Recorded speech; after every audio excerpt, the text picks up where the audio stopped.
Welcome to Olympus Dreams. Tonight we invite you to settle into stillness, to let the world outside grow quiet. As we carry you gently into the oldest story ever told. Long before the gods took their thrones, before the mountains learned their names, there existed a thread.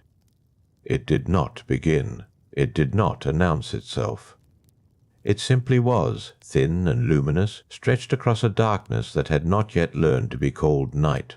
And somewhere in that darkness 3 figures bent close over their work.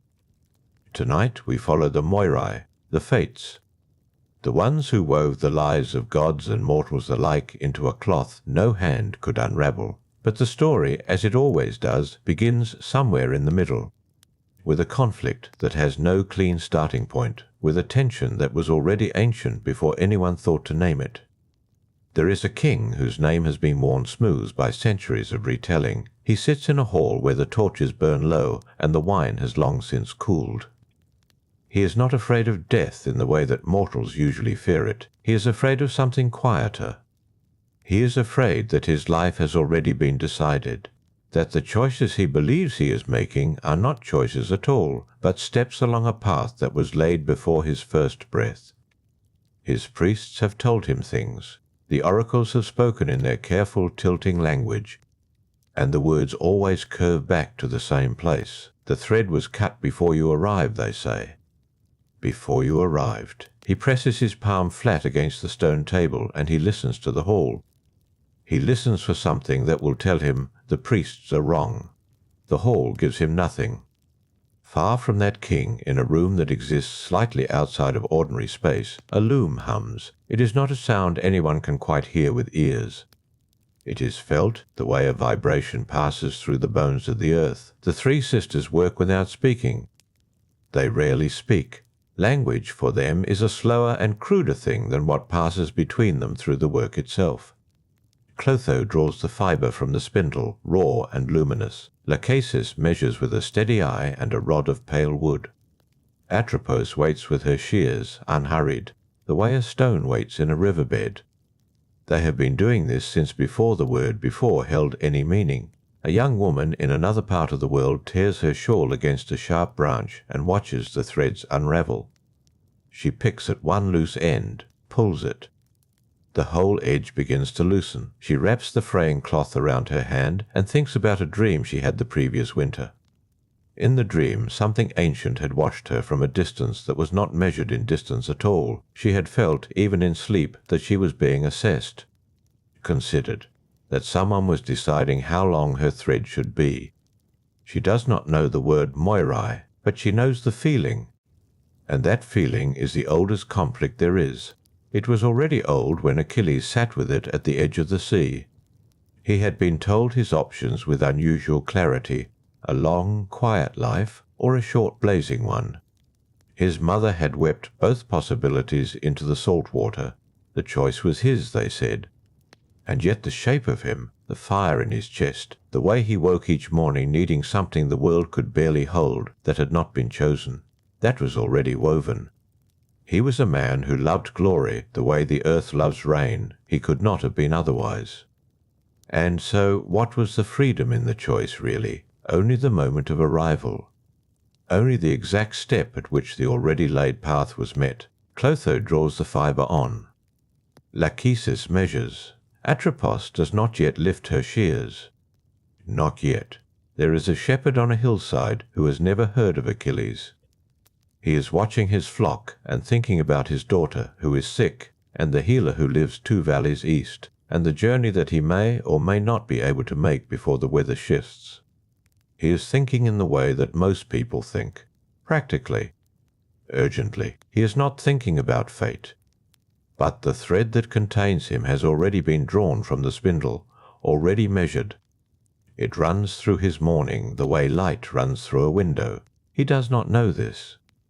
And here is the conflict that runs beneath everything in this story. Not a battle with swords. Not a war between gods and titans, though those will come too. The deepest conflict is quieter.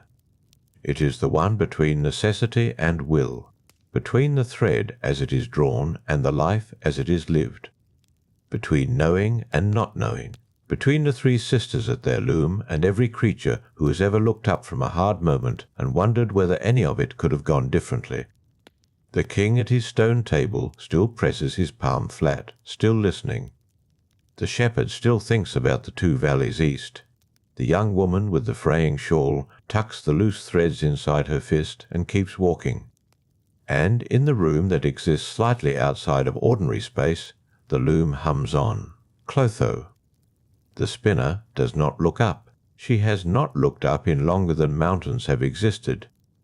The fibre passes through her fingers with an intimacy that requires no attention.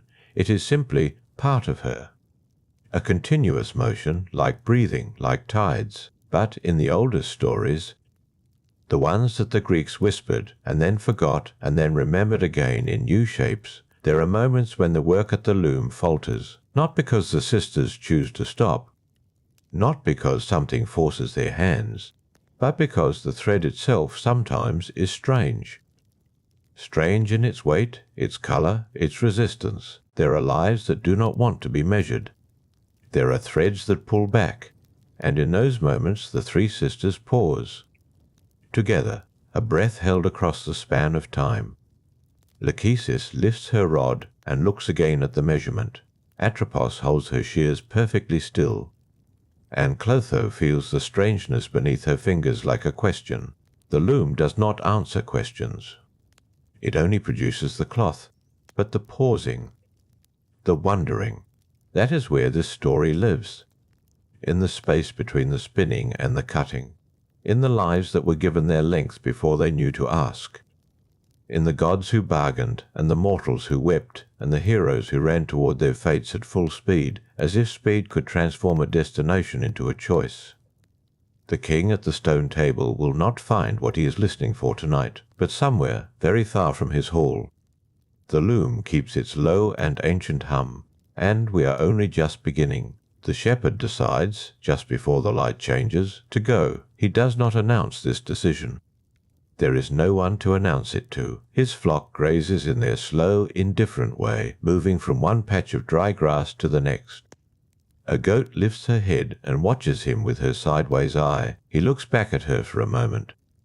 Then he begins to gather his things. The decision was not dramatic.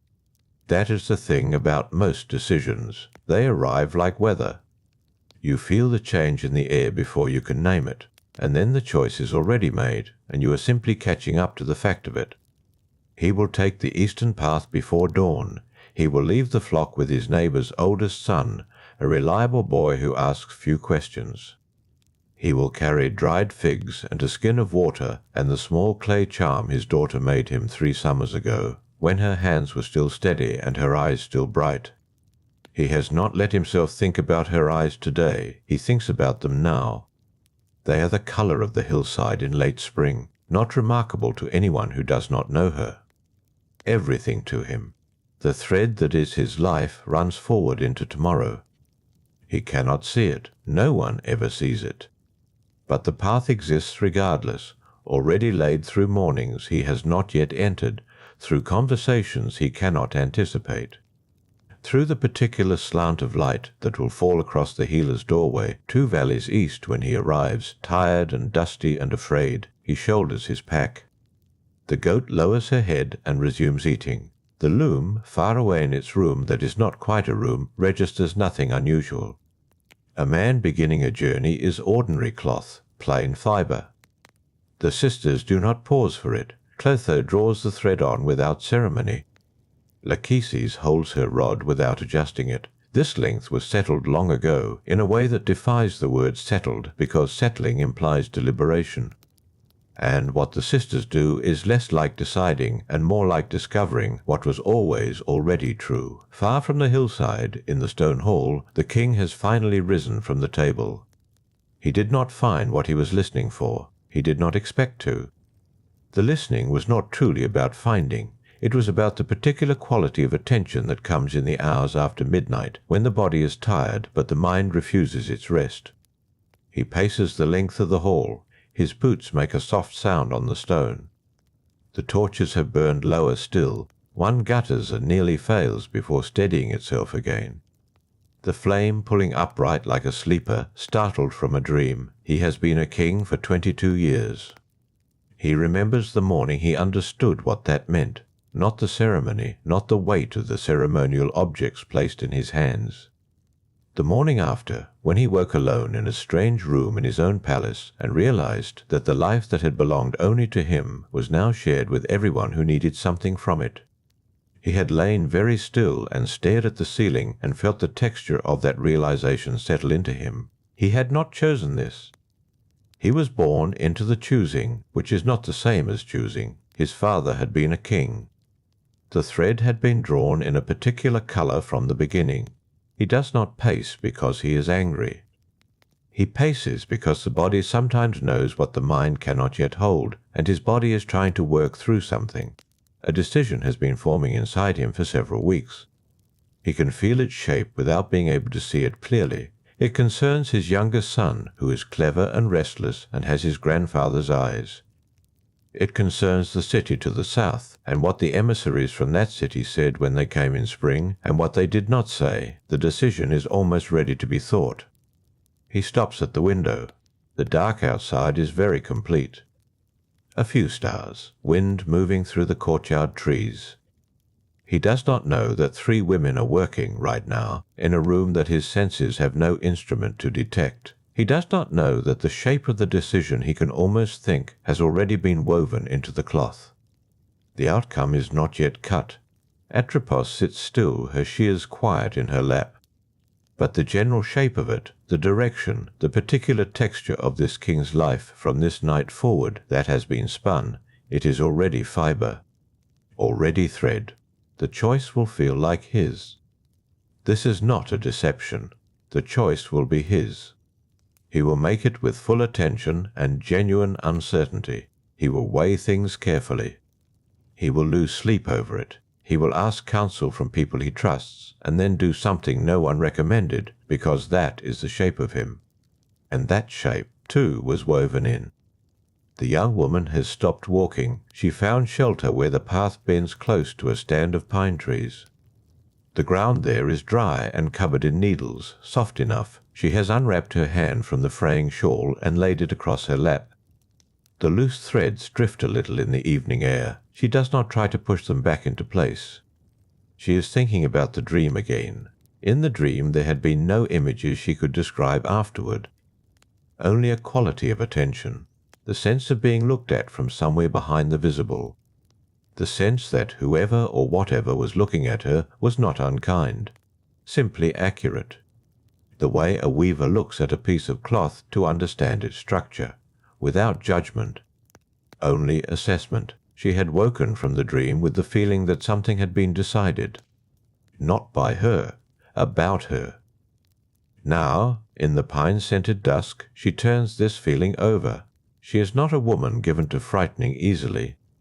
She has carried harder things than a strange dream, but the feeling has stayed with her across the months since winter, sitting quietly at the edge of her daily life like a stone she keeps stepping around. She looks at the frayed edge of the shawl. A thread, once pulled loose, does not return to the weave on its own. The cloth is what it is. You can repair it, overlay it, work around the gap, but the original fibre has gone where it has gone. She wraps the shawl more carefully around her shoulders. The loose threads catch against the wool and hold for now. Above the pines, the sky has finished its shift from deep blue to proper dark. A planet burns low on the horizon. The shepherd, 2 hillsides away, is also looking at it without knowing that he is sharing this particular moment with a stranger. The king, in his stone hall, has turned from his window. His decision is forming its final shape, the way ice forms on still water, gradually and then completely. The loom hums. Clotho draws the fibre through. Lachesis turns her rod in her hands and does not speak. The cloth grows longer by exactly what it must. The shepherd sets out before the stars have fully faded. He does not look back at the fold. The goat with the sideways eye would be watching him go, but he does not need to see that to know it. He has left things behind before. He understands the particular weight of a departure that has already been made, the body walking forward while some part of the attention lingers at the threshold. The eastern path is narrower than he remembered.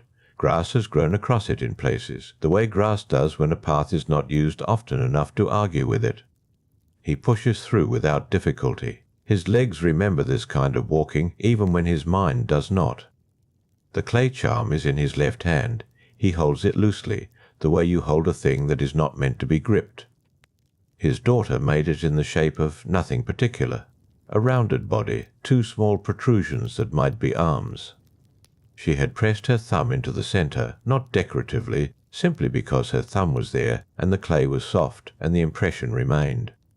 He has carried it so long that the surface has warmed to something almost like skin. He thinks about the healer 2 valleys east.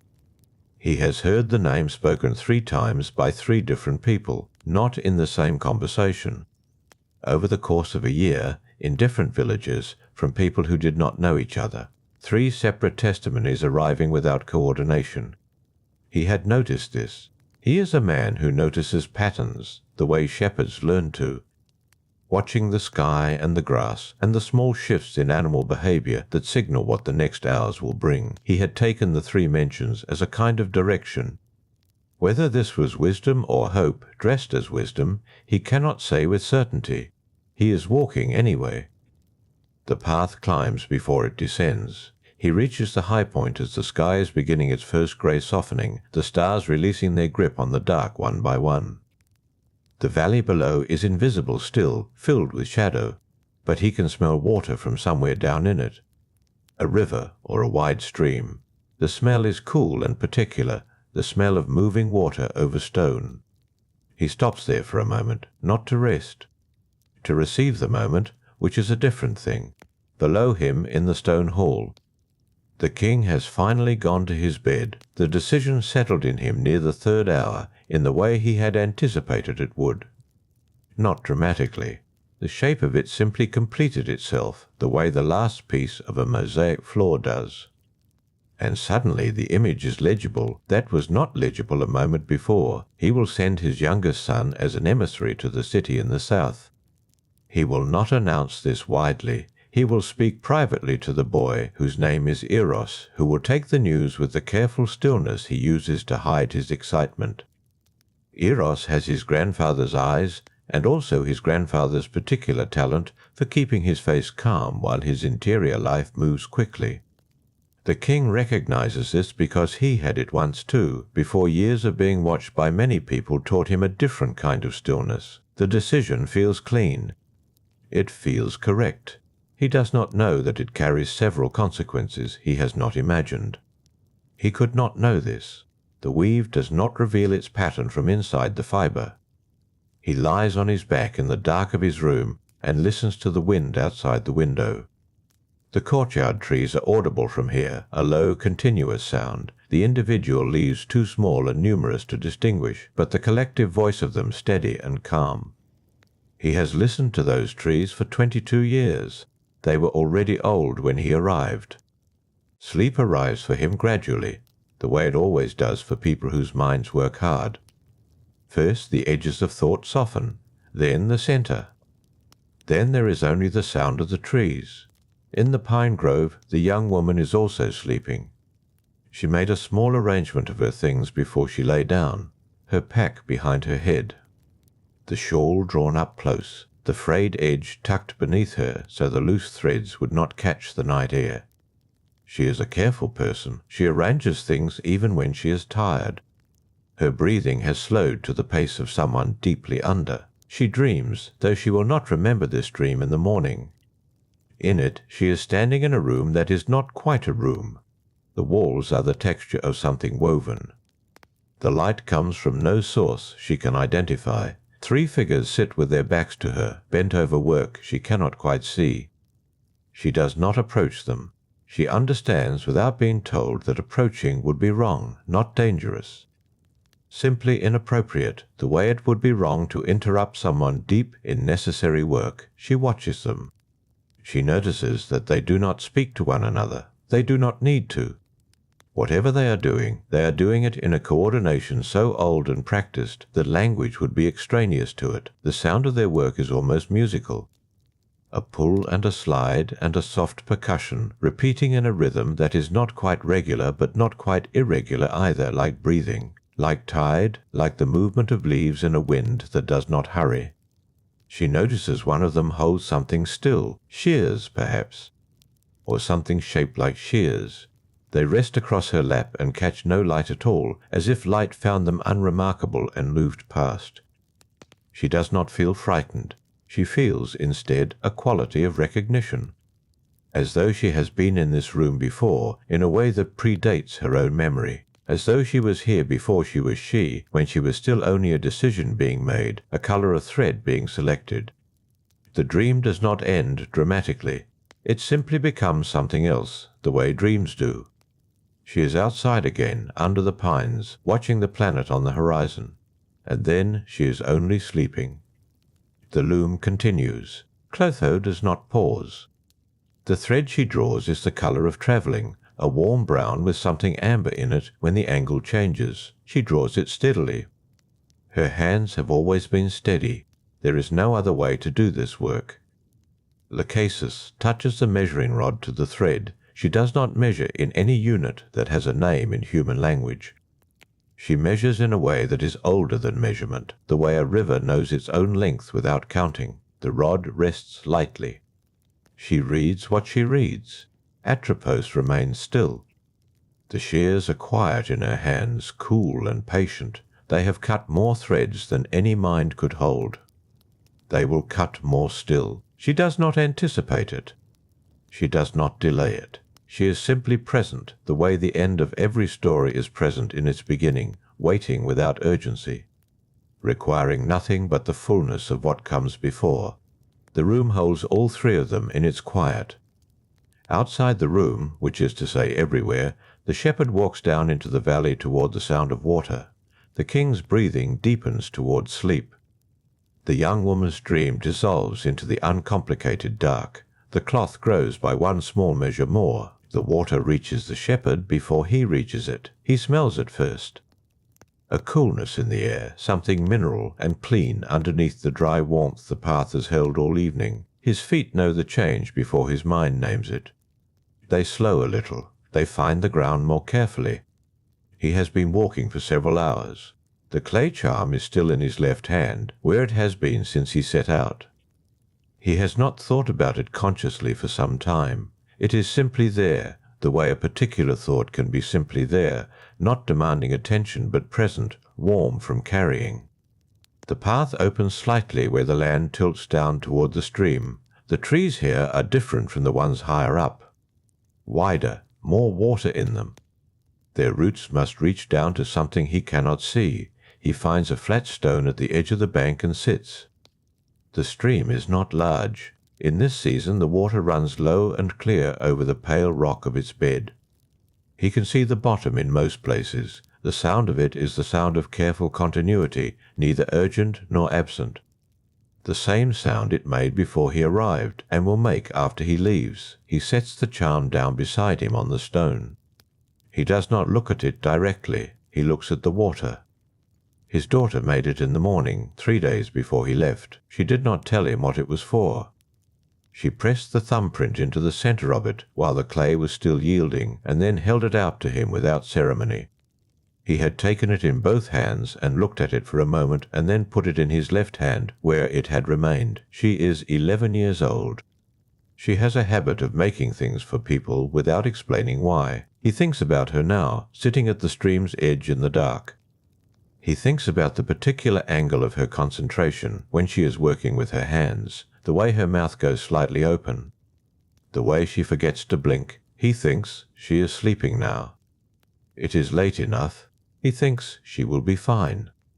She has her grandmother and her cousin's family within the hour, and she has always managed herself well. She is the kind of child who manages herself well. He believes this. He also sits with the space that opened when he left, which does not close simply because a person believes true things. The water moves. The stone is cool under his hands. He picks up the charm again, holds it. He is not, by nature, a man given to wondering about the shape of things beyond what he can see. He knows the land he works. He knows the seasons and what they ask of him. He knows his daughter's face and his neighbour's habits and the particular way the eastern hills hold the morning light. These have always felt like enough to know, but tonight he finds himself sitting very still with the water in front of him and the charm warm in his hand. And he is aware of something he cannot quite name. Not a feeling, exactly. More like a quality of attention, as though something is attending to him the way he is attending to the stream. He does not find this frightening, he finds it only quiet, and large, and oddly restful. A bird calls once from somewhere in the trees to his left. One call, then silence. The sound carries a particular quality in the dark, something clear and precise, a single note of awareness in the larger stillness. He does not see the bird. Only the brief sound of it, and then the water again, and the soft percussion of the leaves moving above him in a breeze too light to feel at ground level. He wonders. Briefly, if the healer he is travelling toward is the kind of person who will know things without being told them. Some people are like that. Not many, but some. He hopes she is that kind. He is tired of explaining things that resist explaining. The charm has a roughness on one edge, where his daughter's thumb slips slightly during the pressing. He has run his own thumb across this small imperfection many times since he left. He does not know why. It is simply the thing his thumb finds when it moves across the surface. He is going to sleep here, at the stream's edge. He did not plan this, but he knows it now, the way you know a thing when your body has already decided and your mind is only catching up. The stone is wide enough. The sound of the water is right for sleeping. He makes a few small adjustments, his pack positioned, his coat pulled up, the charm held still in his left hand, which he rests against his chest. His eyes remain open for a moment. Above him, where the canopy breaks, there is a strip of sky with stars in it. He does not know the names of many stars. He knows the ones a shepherd needs to know, the ones that speak to season and direction. The rest he has always understood as simply there, present in the way that things are present when they are not asking anything of you. He watches them for a while without thinking. Then his eyes close. The stream does not change its sound when he sleeps. It does not mark his sleeping. It continues at the same careful pace, moving east the way water moves, without deciding to, without effort, following what the land asks of it. Somewhere in the room that is not quite a room, the thread is still warm brown with amber in it, and the measuring continues in the way it has always continued, which is to say, without haste, without drama, with only the particular patience of something that has never needed anything to be different from what it is. The cloth has grown another small measure. The shepherd's breathing at the stream's edge settles to the long, even rhythm of genuine sleep. The clay charm rests in his loose hand. The imperfect edge of it, the small slip of his daughter's thumb, points toward the east. Toward the valley he is moving into, toward the healer whose name reached him 3 times from 3 unconnected mouths. He does not know where she fits in the cloth. He only knows the sound of the water, and then not even that. The shepherd sleeps. His breath comes in the long rhythm of someone who has stopped fighting wakefulness, who has given it up the way you give up carrying a stone you have carried too long. The charm remains in his left hand. His fingers have curled loosely around it, not holding it exactly, only keeping it. The stream moves east. The trees do not change. Somewhere to his left, where the bird called once and was quiet, there is only the dark between branches, and the dark does not stir. There is a thread that has been under tension for some days now, not broken. Not close to breaking, but under a tension that the measuring cloth registers in the way cloth registers pressure, not visibly, not in any way that could be named from outside, but present in the structure of it, in the particular tightness of the weave around that section. This is not unusual. Most threads pass through periods of tension. The cloth holds them anyway. The cloth holds a great deal, but this thread has been taut in an unusual way. Not from force applied to it from outside, from something the thread itself is carrying. A man, practical and land-knowing, who has walked for several hours carrying something he cannot explain toward a destination he can only half articulate. The tension in his thread is not fear, though there is some of that, not grief, though there is some of that too. It is the tension of a person who has been asked by circumstance to know things he has no tools for knowing, and who has not refused the asking. That is a particular kind of tension. The thread holds. Long before this shepherd, before this stream, before this particular dry season with its low clear water over pale rock, there was a king who also held something in his hands that he had not expected to hold. His name does not matter for this telling. What matters is the specific shape of his dilemma, because it has the same structure as other dilemmas that have come before and after, and the structure is worth attending to. He had been given a warning, not the vague kind, not the kind that could be dismissed as the product of an anxious mind. A clear one, spoken in daylight by a person whose reliability was not in question. The warning named a specific person, and a specific harm, and a specific window of time. The king had believed the warning. This was not the problem. The problem was what he had done with the believing. He had acted on it in the most direct way available to him, which was to remove the named person from the situation the warning described. He had done this quickly and completely, and with a thoroughness that satisfied him. The window of time passed. The named person was elsewhere. The harm did not occur. The king considered this a successful outcome, what the warning had not explained, and what the king had not considered asking, was whether the harm and the named person were cause and effect running in the direction he had assumed. He had assumed the named person would bring the harm. He had not considered that the named person might have been the one positioned to prevent it. The harm arrived anyway, from a different direction, at a slightly different time, in a form no one had named. The king was a practical man. When he understood what had happened, he sat very still for a long time, not grieving exactly, more like reassessing the shape of the situation, the way you reassess terrain when you realize you have been reading the map with it rotated slightly wrong. He had acted. He had acted correctly by every measure available to him, and the thread of what he had set in motion had woven itself into the cloth in a configuration he had not intended. This is the thing that sits at the center of the conflict, not the malice of any particular party, not the carelessness of the three who measure and cut, but the simpler problem of a thread moving through cloth that is already dense with other threads. Pull one and others shift. Remove one and the space it occupied does not stay empty. The cloth does not leave spaces. In a city by the water, a woman is sitting with her hands in her lap. She has been sitting this way for perhaps an hour. She is not distressed exactly. She is working something through. Her problem is not unlike the king's, except that where the king acted too quickly, she has not acted at all. She received the same kind of warning, or something adjacent to it, 3 seasons ago. She turned it over in her mind.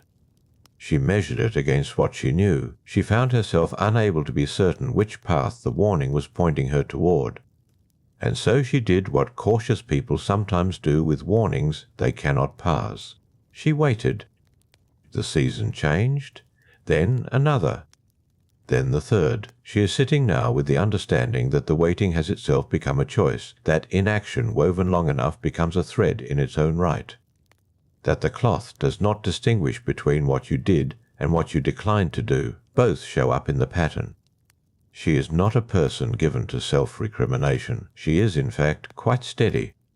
But steady people also sometimes arrive at a stillness that is less peace than reckoning, a moment when the full picture of a situation becomes visible and the mind moves through it at a measured pace. Her hands are still in her lap. Outside the window the harbour is dark. A lamp burns somewhere on the water, small and distant, moving slightly with the motion of the boat it is attached to. She watches it without watching it, the way you hold something in peripheral attention when your main attention is occupied elsewhere. She thinks about the thread of what she chose, and did not choose, and will choose now that the choosing has become unavoidable. She is tired of waiting for clarity that does not arrive before the need to act. The shepherd shifts slightly in his sleep, not waking. Only the small adjustment of a body settling deeper, finding a configuration it can rest in for the hours remaining before light, the charm moves with his hand. The imperfect edge of it presses briefly against his palm, then settles again. His thread is still taut, but taut in the way of a bowstring that has been drawn and held, not a wire pulled to its limit. There is tension in it, and also potential. These are not the same kind of tension. East of where he sleeps, the valley holds the healer's house, which is dark at this hour. She is sleeping too. She does not know he is coming, not precisely. But she is the kind of person who keeps the door unlocked. In the cloth, their threads run parallel for a distance and then cross. The crossing is close. The stream moves past the flat stone and continues east, carrying nothing with it, arriving nowhere that could be named. Following the land without any feeling about it one way or another. Above the gap in the canopy, the strip of stars remains. The shepherd does not see them now, but the owl, silent in the high branch to his left, watches the space above the water with the particular patience of something that has not once in its life needed things to be hurried. The owl does not move. It has been still on that high branch long enough that the smaller creatures near the stream have stopped accounting for it. A beetle crosses the flat stone without altering its path. A moth moves through the gap in the canopy, drifting upward toward the strip of stars, indifferent to the large shape watching from the left. The owl notices the moth, watches it clear the tree line, returns its attention to the water. There is nothing urgent in this. The owl is simply present, the way old things are present, occupying its position with a thoroughness that has nothing to do with effort. Below it, the shepherd breathes slowly. The charm in his left hand is a small thing, rough on one side where the edge was not finished cleanly, smooth on the other, worn by handling.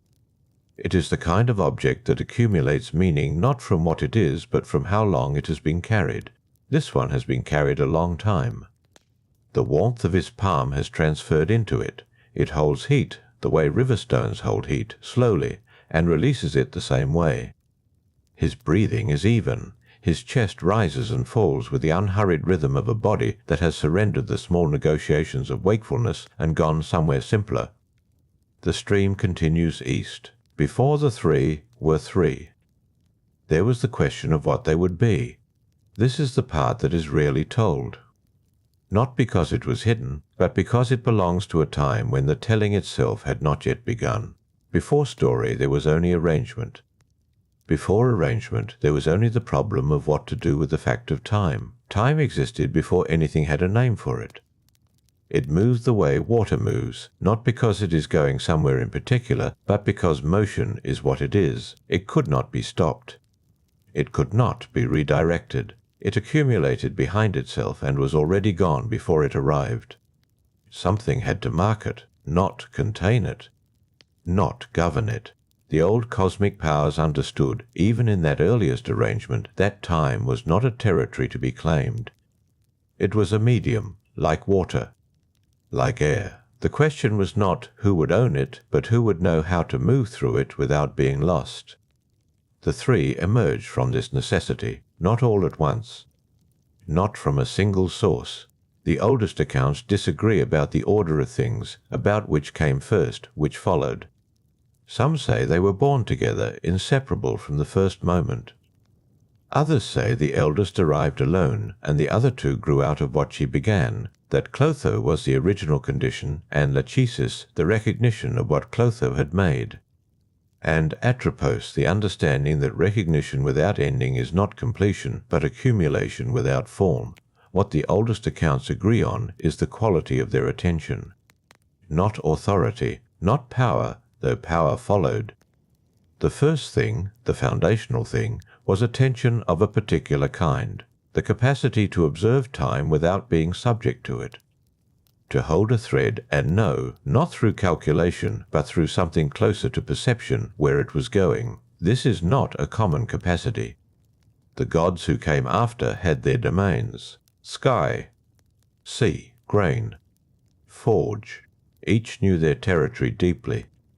But knowing a territory is not the same as knowing the thread that passes through it. A storm god knows storms. He does not necessarily know what the storm means in the context of a particular life being lived in a particular valley during a particular dry season. The three knew that. They knew the thread in its context. They knew the cloth. There is a memory, preserved in the older fragments of certain hymns, of a moment before they had names. 3 figures, one drawing fibre from a source that the hymns describe differently in different versions. Raw wool in some, light in others. Something that is described only as the material of continuation, which is a phrase that resists translation because continuation does not have a material, except that apparently, in the earliest arrangement of things, it did. One measuring. One with the instrument of ending, which is not described as a blade in the oldest fragments. The oldest fragments describe it as a kind of certainty. The moment when a thread has become fully what it was going to be, and the certainty of that completion arrives like a hand closing. No grief in this. Only completion. The hymn fragment does not assign emotions to the three in this early form. They work without expression that the fragment can name, not because they are cold exactly, more because the work itself is absorbing in a way that precludes the particular kind of separation from the work that commentary requires. They are not watching themselves work. They are working. The woman in the city by the water has made a decision. Not a large movement. She has not stood up. She has not gone to the window. But something has settled in her that was not settled before, and the quality of the stillness has changed. What was reckoning has become, quietly, resolve. She does not yet know what she will do in detail. But she knows the direction. She knows which path she is willing to take and which she is not willing to take. This is the beginning of action. Even before action begins, the thread was always there. Now she has found the end of it. Outside, the lamp on the water continues moving. Small and distant. Attached to a boat she cannot see from here, only the light it carries. She watches it. It rounds a point and disappears. The harbour is fully dark now. She stays a little longer in her chair. Not because there is anything left to resolve, but because there is a particular quality to these moments that she has learned to let run its full length. The moment after deciding and before moving. The breath between the drawn bowstring and the release. It is a kind of stillness different from waiting.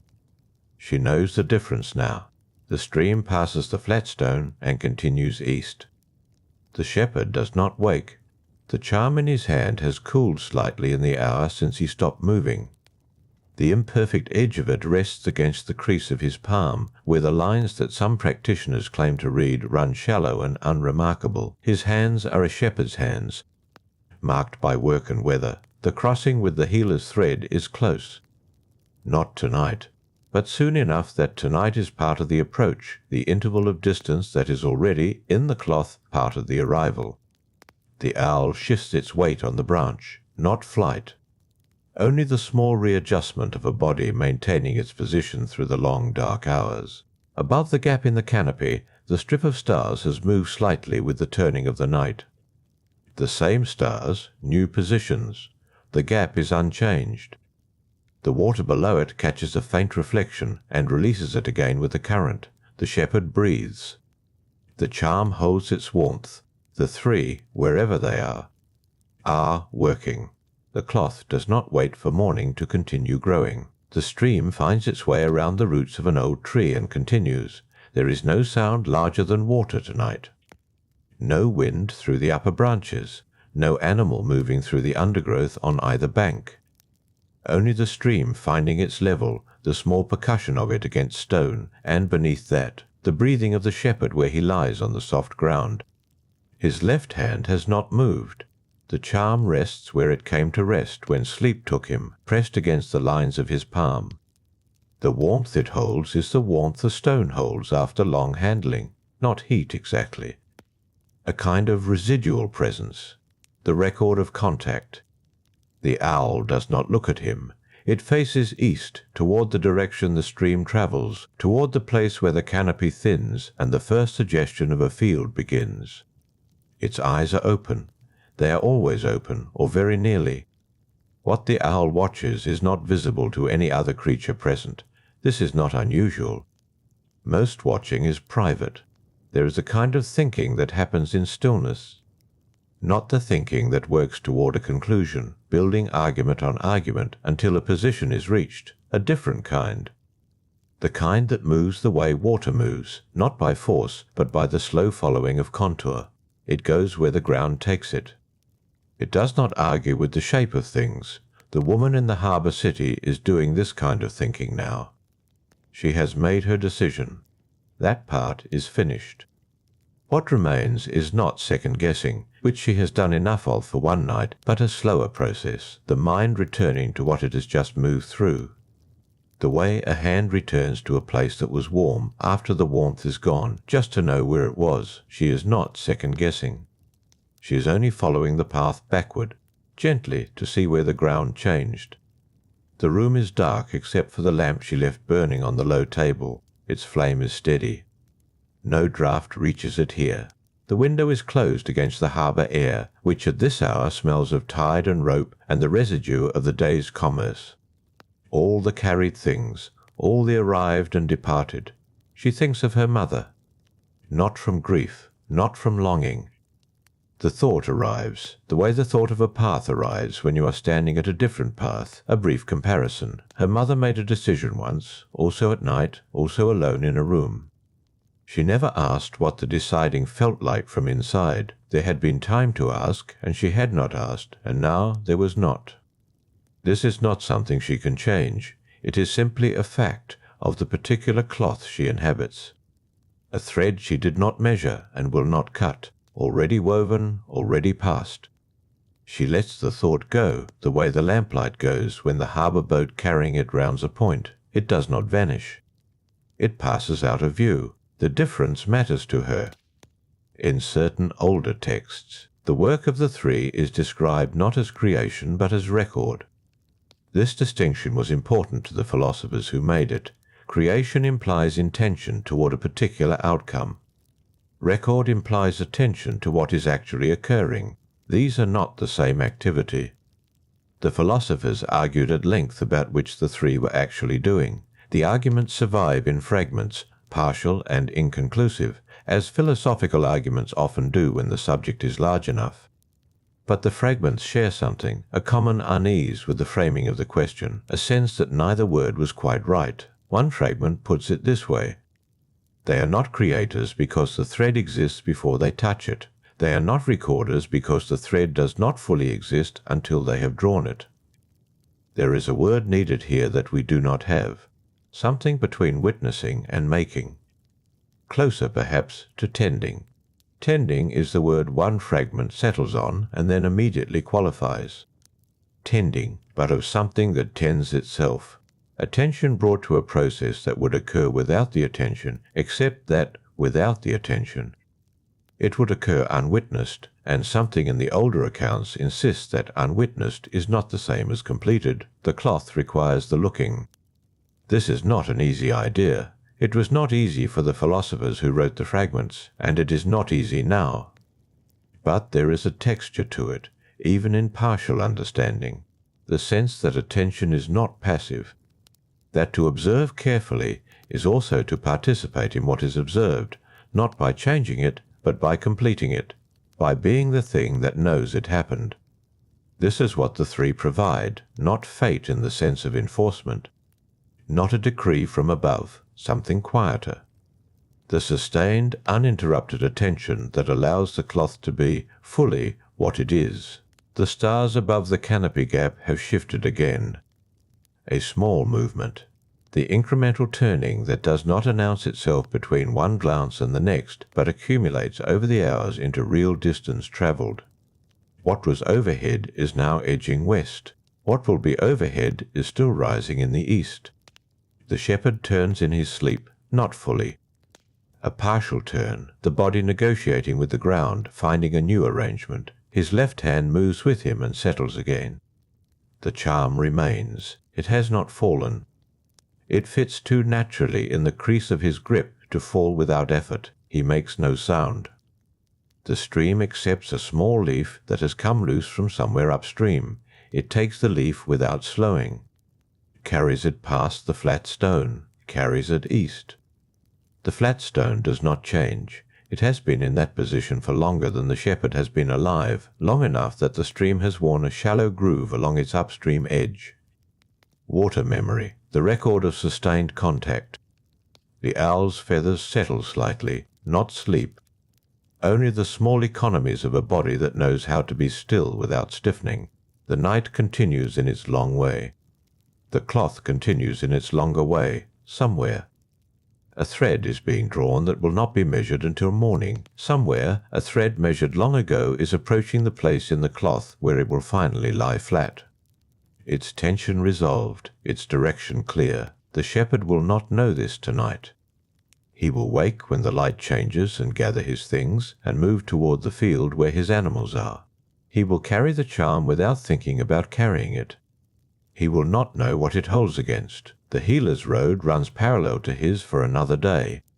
Still parallel, still the gap of an ordinary distance between two lives that have not yet found their shared edge. But the cloth holds both threads. It knows the angle at which parallel lines, extended far enough, are no longer parallel. The stream does not know this. It follows its one direction, east, without variation or return. It does not need to know. The cloth holds what the stream cannot. The shepherd breathes. The charm keeps its warmth a little longer in the cool of the deep night. The canopy gap shows its strip of sky, and the sky shows what it always shows to those who remain still enough to look, the slow and patient movement of light that has been travelling for longer than any thread in the cloth, longer than the cloth itself. Arriving here at this particular gap in these particular branches, to be seen, briefly, by an owl that does not name what it sees. The harbour woman's lamp has not flickered.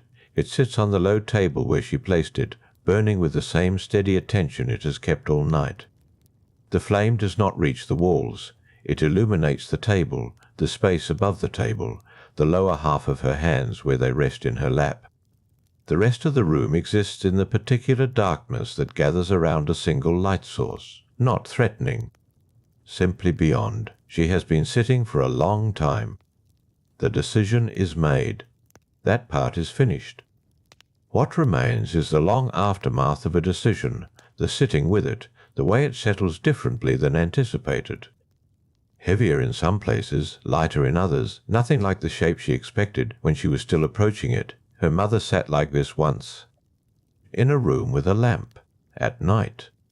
She does not know the details. She was young when her mother was making difficult choices, and she did not think to ask later when asking would have been possible. The questions came to her only after the asking was no longer available. This is a common timing.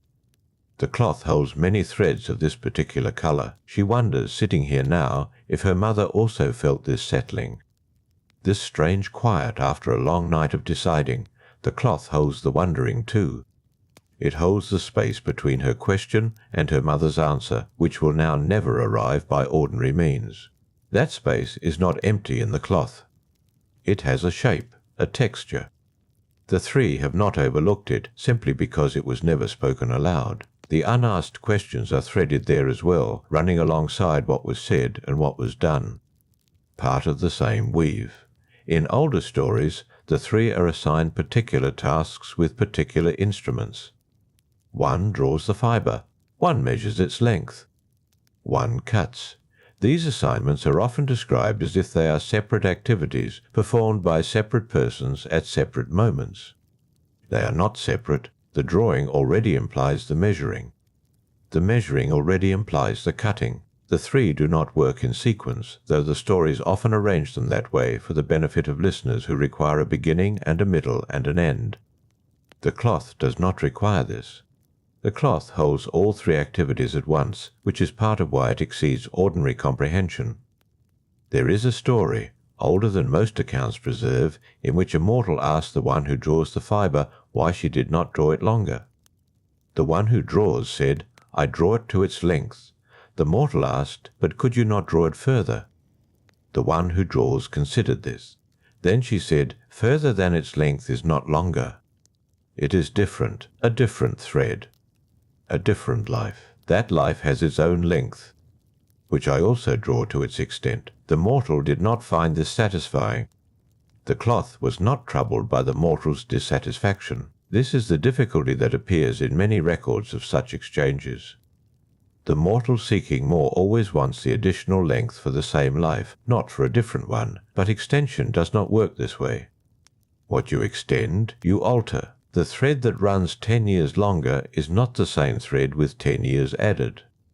It is a thread in which every prior moment has been changed by the knowledge that 10 more years follow. The three understand this. It is why they do not grant extensions. They are not being unkind. They are being precise. The philosopher's fragments touch this point in a different way. One fragment, preserved in the margin of a later text, puts it simply: the three do not hold the thread too short. They hold it exactly. Our sense of shortness is a measure of our wanting, not of the thread. The philosopher who wrote this was recording someone else's thought. The original speaker is not named. Only the thought survives, preserved in another person's handwriting, copied into a margin, kept. This is also a kind of cloth. The copy of the thought, removed from its origin by several hands and an unknown number of years, still holds the original attention. The noticing that this mattered enough to write, the further noticing that it mattered enough to copy. The three observe both the original moment and its copies. They observe the margin. They observe the hand that held the stylus. They observe the room where the copying occurred, which was also a room at night, which also had a lamp. The lamp flame from that night is not available, but the cloth holds the light it cast on the hands doing the work. The shepherd's breathing deepens again. He has moved through some intermediate state and arrived at the deeper layer of sleep where the body gives up its residual tensions. His right shoulder, which was slightly raised, has lowered. His jaw has loosened. The charm remains in his left hand. The owl does not look at him. The owl faces east, toward whatever the owl faces east for, some perception unavailable to sleeping shepherds and harbour women and philosophers writing in margins. The owl is not waiting. It is attending. There is a difference. Attending does not expect a conclusion. It simply continues its quality of focus for as long as focus serves. The three attend in something like this way, not waiting for the cloth to finish. The cloth finishing is not the event they watch for. They attend to the cloth as it is, in each moment of its being made, which is also the moment of its being whole. The cloth is not incomplete until it is finished. It is complete at every stage of its weaving, complete in the sense of being exactly what it is, nothing missing from what currently exists. This is another difficult idea. It becomes less difficult in the deep part of the night, when the mind is loose, when the strict arrangements of waking thought have relaxed their hold. The shepherd understands it in his sleep without knowing he understands it. The harbour woman approaches it in her sitting, in the quiet after the decision. The flat stone in the stream understands nothing, but the groove the water has worn along its upstream edge is a record of sustained contact. Something of the cloth's logic made material, not a metaphor. An instance. The stream carries east. The stars complete their unhurried arc. The lamp holds its flame. The cloth holds the flame too. The specific warmth it cast on a woman's hands in the deep of a night when she had just decided something she could not yet fully name, sitting in the silence her mother may also have sat in once, in a room that no longer exists, with a lamp that is also gone. Both of them held in the same long weave, the question between them preserved there like an unspent thread, still taut, still waiting for nothing. The harbour woman's right hand moves, not toward anything. A small shift, the kind the body makes without instruction, redistributing its weight along the table's edge. Her fingers settle into a new arrangement. The lamp does not respond. It holds its flame without reference to her movements. She has been sitting long enough that the sitting has changed quality. The first part of sitting still is an act. The later part is a condition. She has arrived at the condition. Outside, something moves through the low vegetation near the water. A small animal, a night creature comfortable with darkness, passing through on its own route. The sound of it carries briefly through the wall and is gone. The harbour woman does not turn toward the sound. She notes it without moving. This is also something the cloth holds. Not the animal specifically, but the quality of a night in which an animal's passing through vegetation is audible. The texture of quiet that makes such small sounds legible. In the hills beyond the harbour, a woman named Thalia is walking home along a path she knows without looking at it. She carries a bundle of dried herbs wrapped in cloth. Her feet find the stones automatically. She is thinking about a conversation she had at midday, the particular silence that fell in the middle of it, the way her sister's expression changed and then settled back into its ordinary arrangement. The conversation was not about the three, but it was the kind of conversation they hold.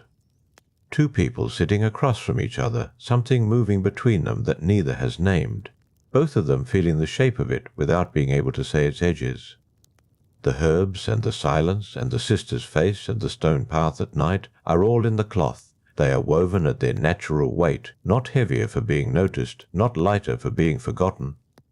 Thalia does not know she is in the cloth. Most do not. A few have suspected. Fewer still have found the suspicion useful. The harbour woman's lamp casts its small light onto the table's surface. A faint ring of warmth visible in the grain of the wood, the lamp's base resting there long enough to have left a shallow impression over many nights of use, not damage. A record. She puts her fingers near, not on, the lamp's base. The warmth reaches her without contact. She thinks about the shape of the decision she made earlier. It does not feel smaller in retrospect. Some decisions diminish with distance, the urgency of them releasing once the choice is fixed. This one holds its size. It sits in her chest with the same weight it had when she made it. She does not know yet whether this means she made the right one or the wrong one. She suspects this is not the distinction that will matter most. What will matter most, she thinks, is what she does with it now that it is made. She does not know that this thought has already been woven in, that the thinking of it is itself a thread. Across the room, beyond the reach of her lamp, there is a wall. The wall is made of stones fitted together without mortar, the gaps filled with pressed clay that has dried and cracked over years and been pressed back in with a thumb, someone else's thumb mostly. The woman who lived here before her. That woman also sat at night with a lamp. Not this lamp, her own lamp. Her own table. The room holding both women now, one in memory and one in presence, neither replacing the other. The cloth does not require replacement. It accommodates. Each thread has its lane, its relationship to adjacent threads. Two women in the same room at different times are not competing for space in the cloth. They occupy the same space without cancelling each other. The harbour woman does not know about the woman who lived here before her. She knows the clay in the wall has been pressed back by someone's thumb, but she does not know whose. She has assumed it was done long ago. She is correct. She does not know the other lamp, the other night, the decision that woman also held in her chest in the dark. Both decisions are woven in. Both have their weight. The question each woman could not fully name sits in the cloth between them, occupying the lanes of thread that belong to gaps, to the space between what is said and what is kept. The shepherd stirs but does not wake, a small movement of his left hand. The hand holding the charm, the fingers tightening briefly and then loosening. His breathing does not change. He has moved through something in the deep layer of his sleep, some interior event that left no clear record except this small tightening, this small release. The charm's surface is warm now from being held. The owl has not moved. It faces east in the same quality of attending it has maintained since first taking its position. What it perceives there, at the edge of its attention, in the direction that requires this posture, remains a private matter. The three are not owls. But they attend in a way that does not require waiting, that does not look for the conclusion to arrive and relieve them of looking. They are present to what is being made without needing it to arrive at completion before they can be present to it. Thalia has reached her house. She pushes the door open with her shoulder, her hands occupied with the bundle of herbs. Inside, the air is still and warm. Her husband is sleeping. She can hear his breathing from across the room, slow and even. She sets the herbs on a shelf near the door. She stands for a moment in the dark without lighting a lamp. The dark is sufficient. She knows this room. She thinks again about her sister's expression, the way it moved and then settled. She wants to ask her about it tomorrow. She may not find the right opening.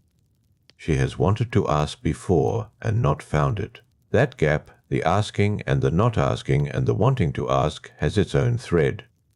Not a thin one. She crosses the room quietly and sits on the edge of the sleeping platform.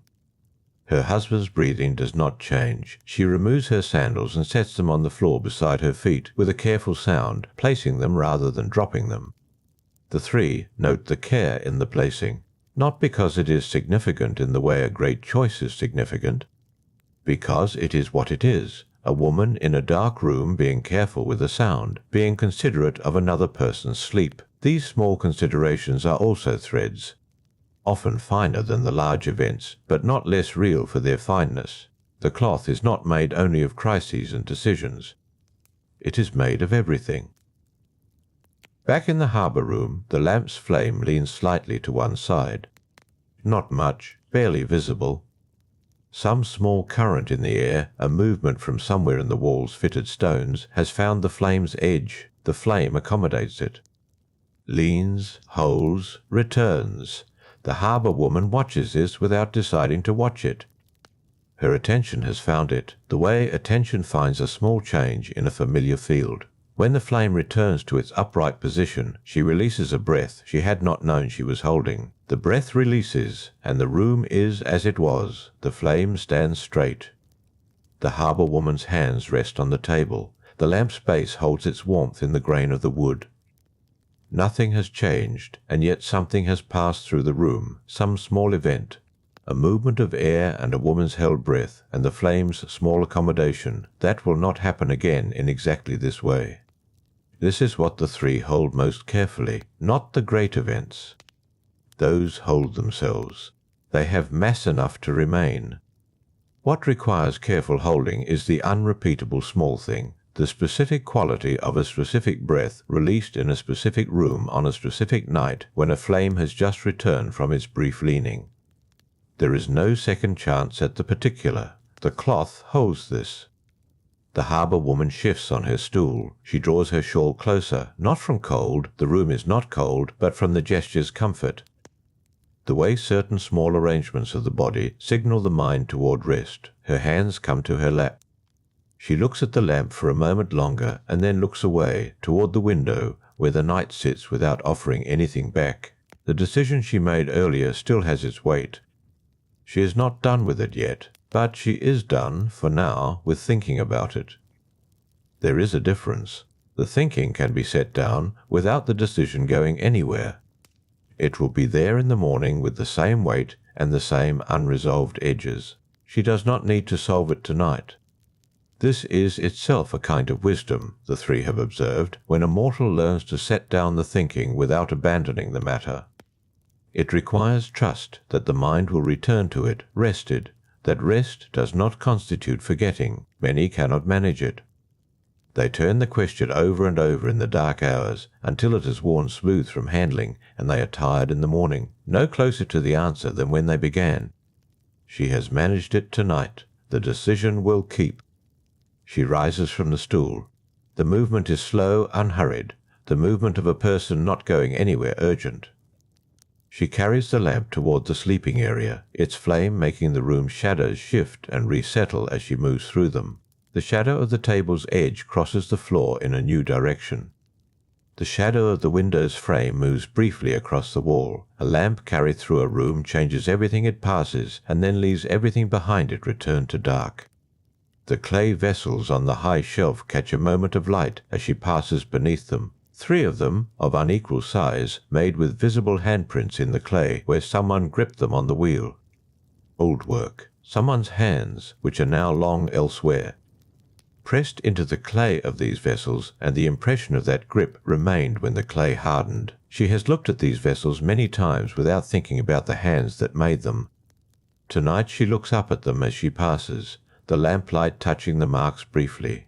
She thinks, without particular urgency, about the person who shaped them, who they were, whether they knew, in the making, that the work would outlast them by this much. She does not stay long with the thought. It is a night thought, loose and unhurried, the kind that comes when the body is beginning to let go of the day. She sets the lamp on the low shelf beside the sleeping platform and lies down without extinguishing it. The flame will burn down on its own before morning. She prefers it this way. The dark does not trouble her, but the lamp's slow diminishing is company of a kind, a small presence that requires nothing of her and asks only to be allowed to complete its work. In the hut on the plain, the shepherd's breathing has settled back into the depth it had before his hand moved.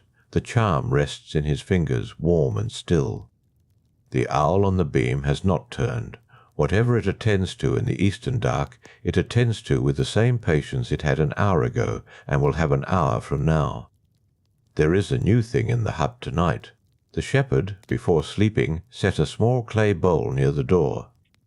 In it, a few drops of oil, the remnant of his lamp, and a sprig of dried thyme he pulled from the bunch hanging near the window. He did not say anything over it. He did not perform a ritual with clear edges. He placed the bowl there out of an old habit learned from his mother, who placed bowls near doors on certain nights without being asked why, who had it from her own mother, who had it from hers. The habit has no name. It is older than its current bearers. The three received this bowl without fanfare. These unnamed offerings are among the oldest threads in the cloth. They predate the myths built around them. They predate the names given to the ones they honor. They are the original form of the honoring, before honoring required language or story. The oil in the bowl catches the last of the hut's cooling air. The thyme does not smell strongly now, dried as it is. But it was placed deliberately, and deliberate placement has its own weight regardless of fragrance. On the hillside, Thalia is asleep. Her breathing has found the same slow depth as her husband's. The bundle of herbs hangs on its shelf, still faintly aromatic. Her sandals rest beside the sleeping platform, where she placed them with care. Outside, the path she walked curves back up the hill in the dark, visible to nothing, empty of walkers. Holding the memory of her feet the way paths do, the slight compression of the surface where weight has passed repeatedly, the stone worn to a particular smoothness by seasons of the same route. The cloth contains the path as well as the walker. The path is not incidental to the story of the walking. It is part of it. The three work in the deep hours, unhurried.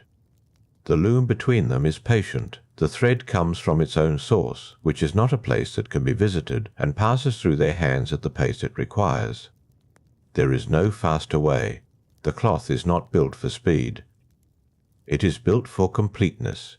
Somewhere in the harbour, water moves along the sea wall with a sound like breath. The night deepens. The night has reached its lowest point. Not the darkest, which comes early and is relative, but the lowest. The place where the dark has been long enough to feel settled, where the air has given up the last of what the day put into it and rests at its own temperature. The three work without speaking. They have not needed to speak for some time now. The loom understands what it is doing. The thread understands its own weight and direction. The hands that guide it understand what the thread requires. There is a kind of working that lies beyond coordination, where each element has found its place so completely that the work continues as a single motion with many parts. But tonight something in the cloth has caught, not broken, not torn, nothing so clean as that.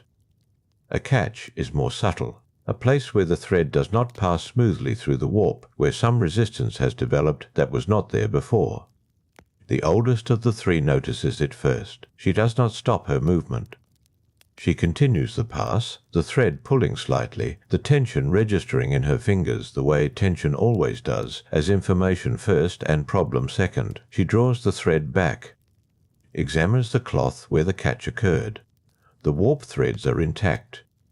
The weft threads on either side lie correctly. The thread she was passing is sound. The problem is not in any single element, it is in the relationship between them. This is the nature of the most difficult catches. The middle one sets down her spindle. She leans across and looks at the place the oldest is holding, a section of cloth perhaps 2 handspans wide, dense with the accumulated threads of a long and complicated life. The threads there are close worked. The person whose life this section holds has lived without much space between events, one thing following close on another.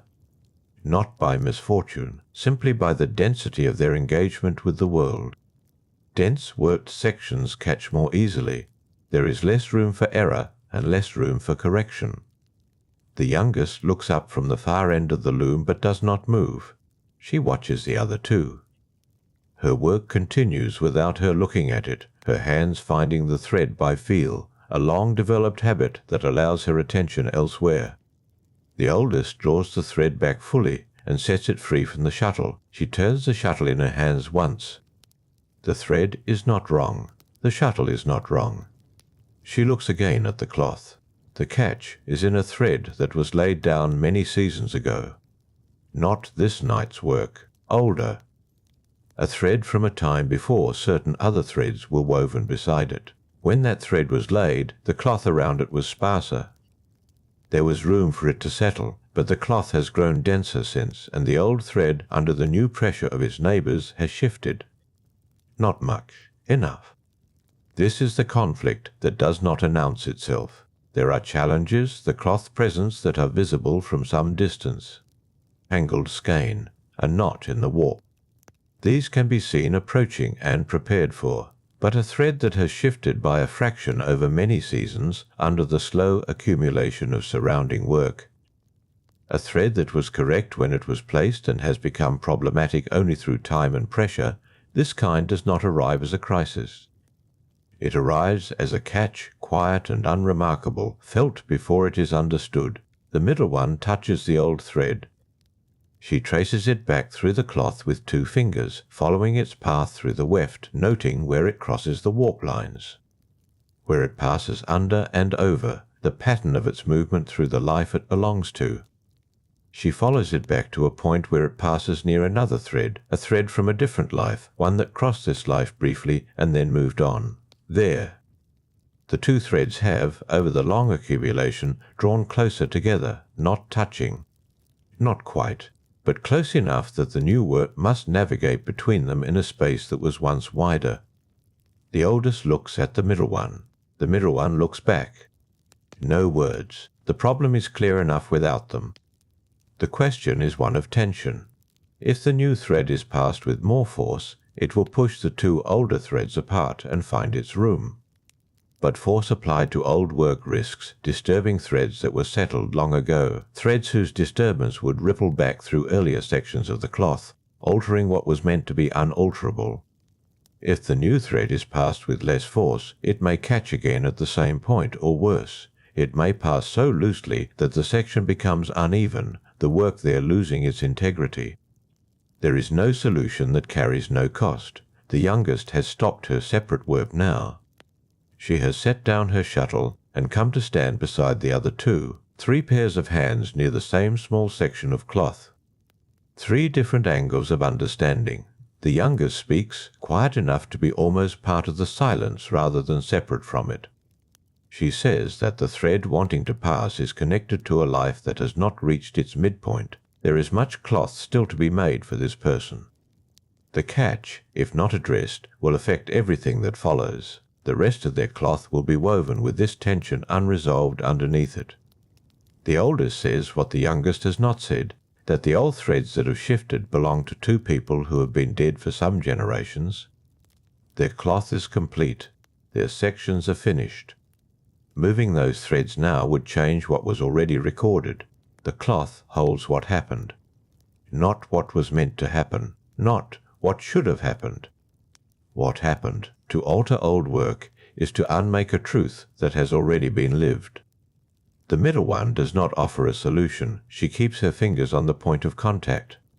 She is measuring something that has no number, the degree of flex remaining in threads that were set so long ago, whether they will give slightly without damage. Whether slightly is enough. This is the work that takes longer than any other. Not the making, which proceeds steadily once the path is clear.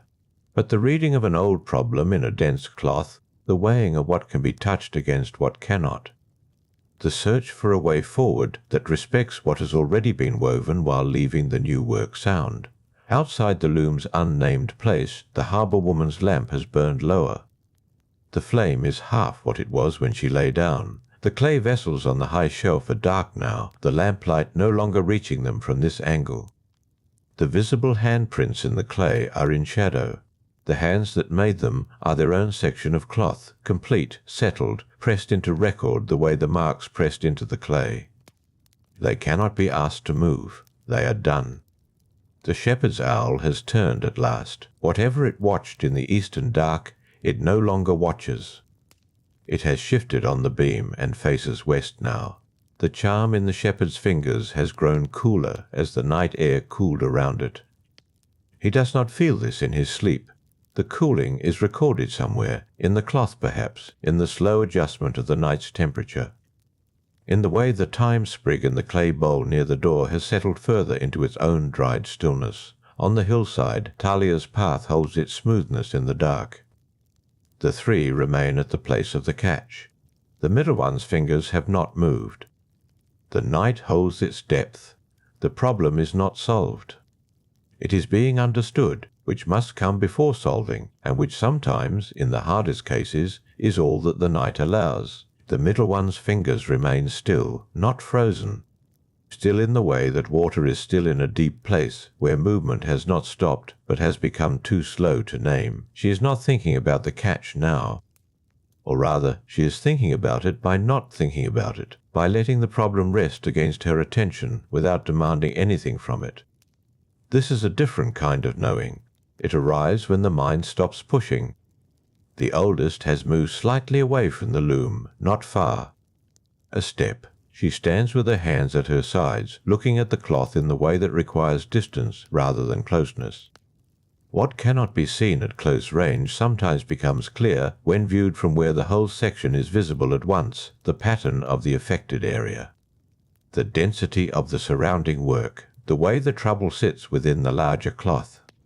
From here, the section in question is small. It is a few handspans in a cloth that stretches far in both directions. The difficulty inside it is smaller still, a narrowed passage, a place where two old threads and one new thread must share a space that was generous once and is now close. Seen from this distance, it is not alarming. It is simply a detail in a larger making. The oldest knows this perspective is also incomplete. Distance offers its own kind of truth and obscures another. The cloth looks even from here. The catch is not visible. Nothing in the surface of the work announces the trouble beneath it. A person passing by would see smooth cloth, well made, consistent in its weave. The difficulty lives inside the work, not on it. The youngest has returned to her own shuttle. She did not take it up again with any decision.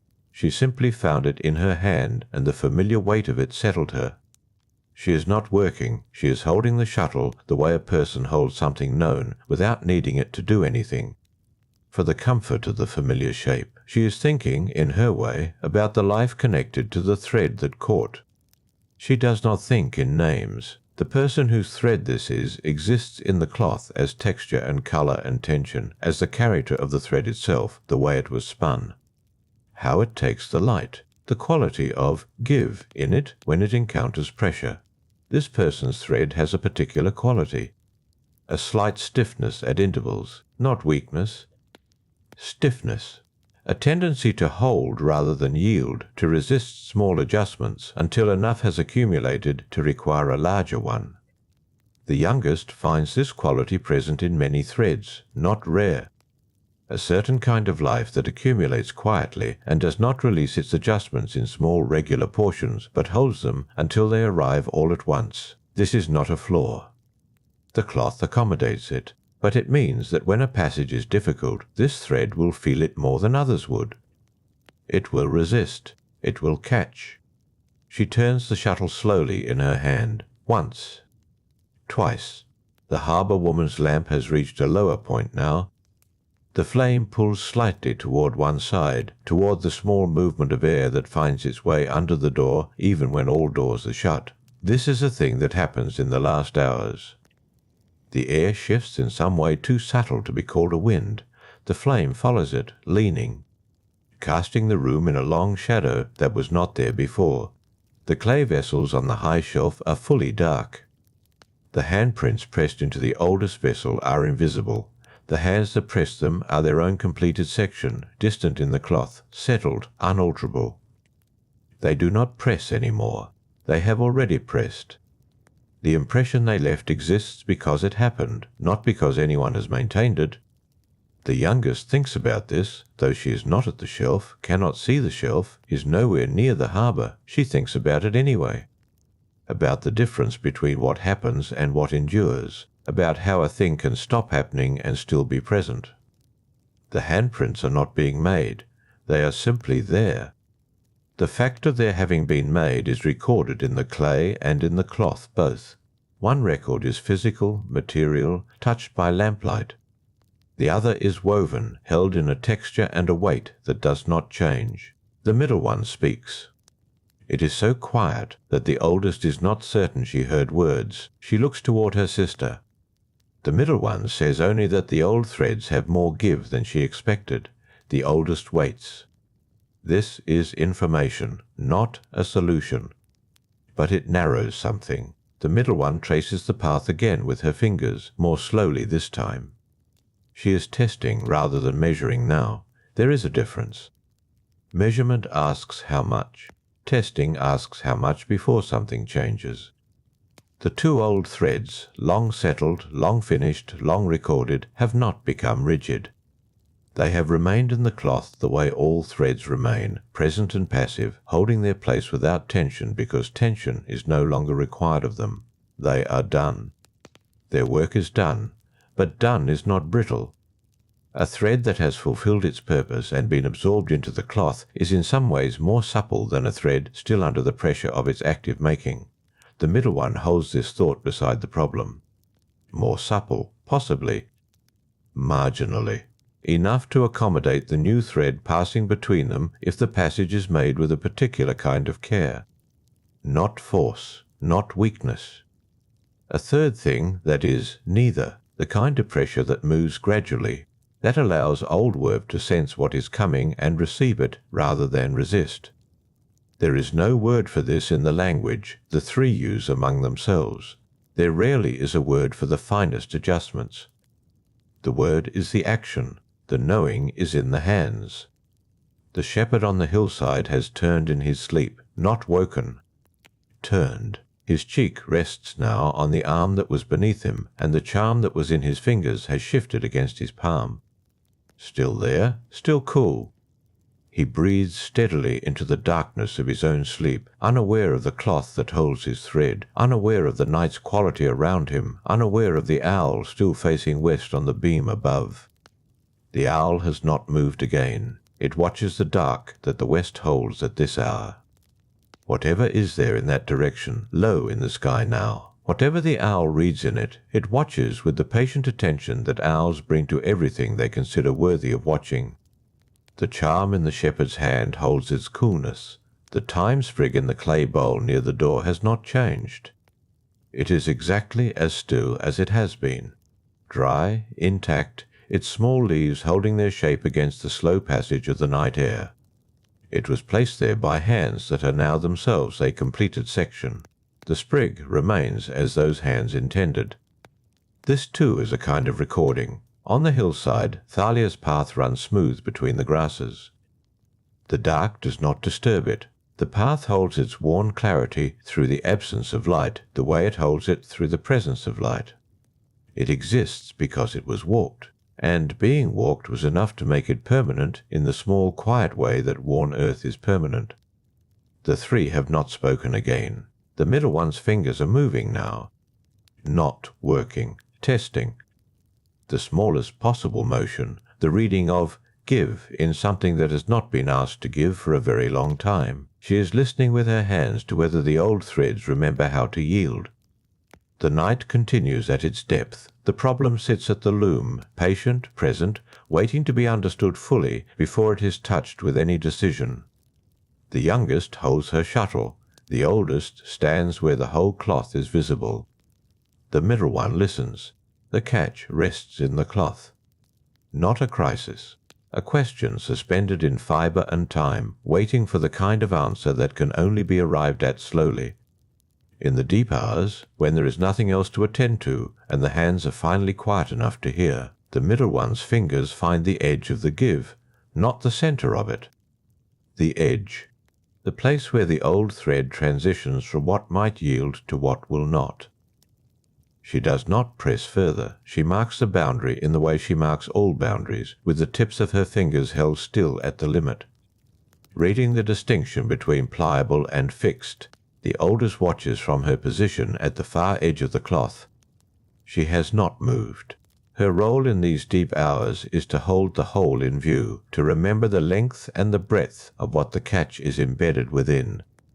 A problem at one point in the cloth is not only a problem at that point, it is a problem in relation to everything the cloth holds.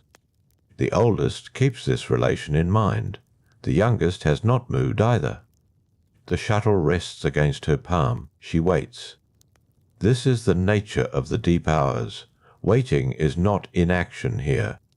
Waiting is the most precise instrument available. The work cannot be rushed toward resolution. Resolution arrives when the understanding is complete enough to be trusted, somewhere in the cloth, a long distance from where the middle one's fingers rest.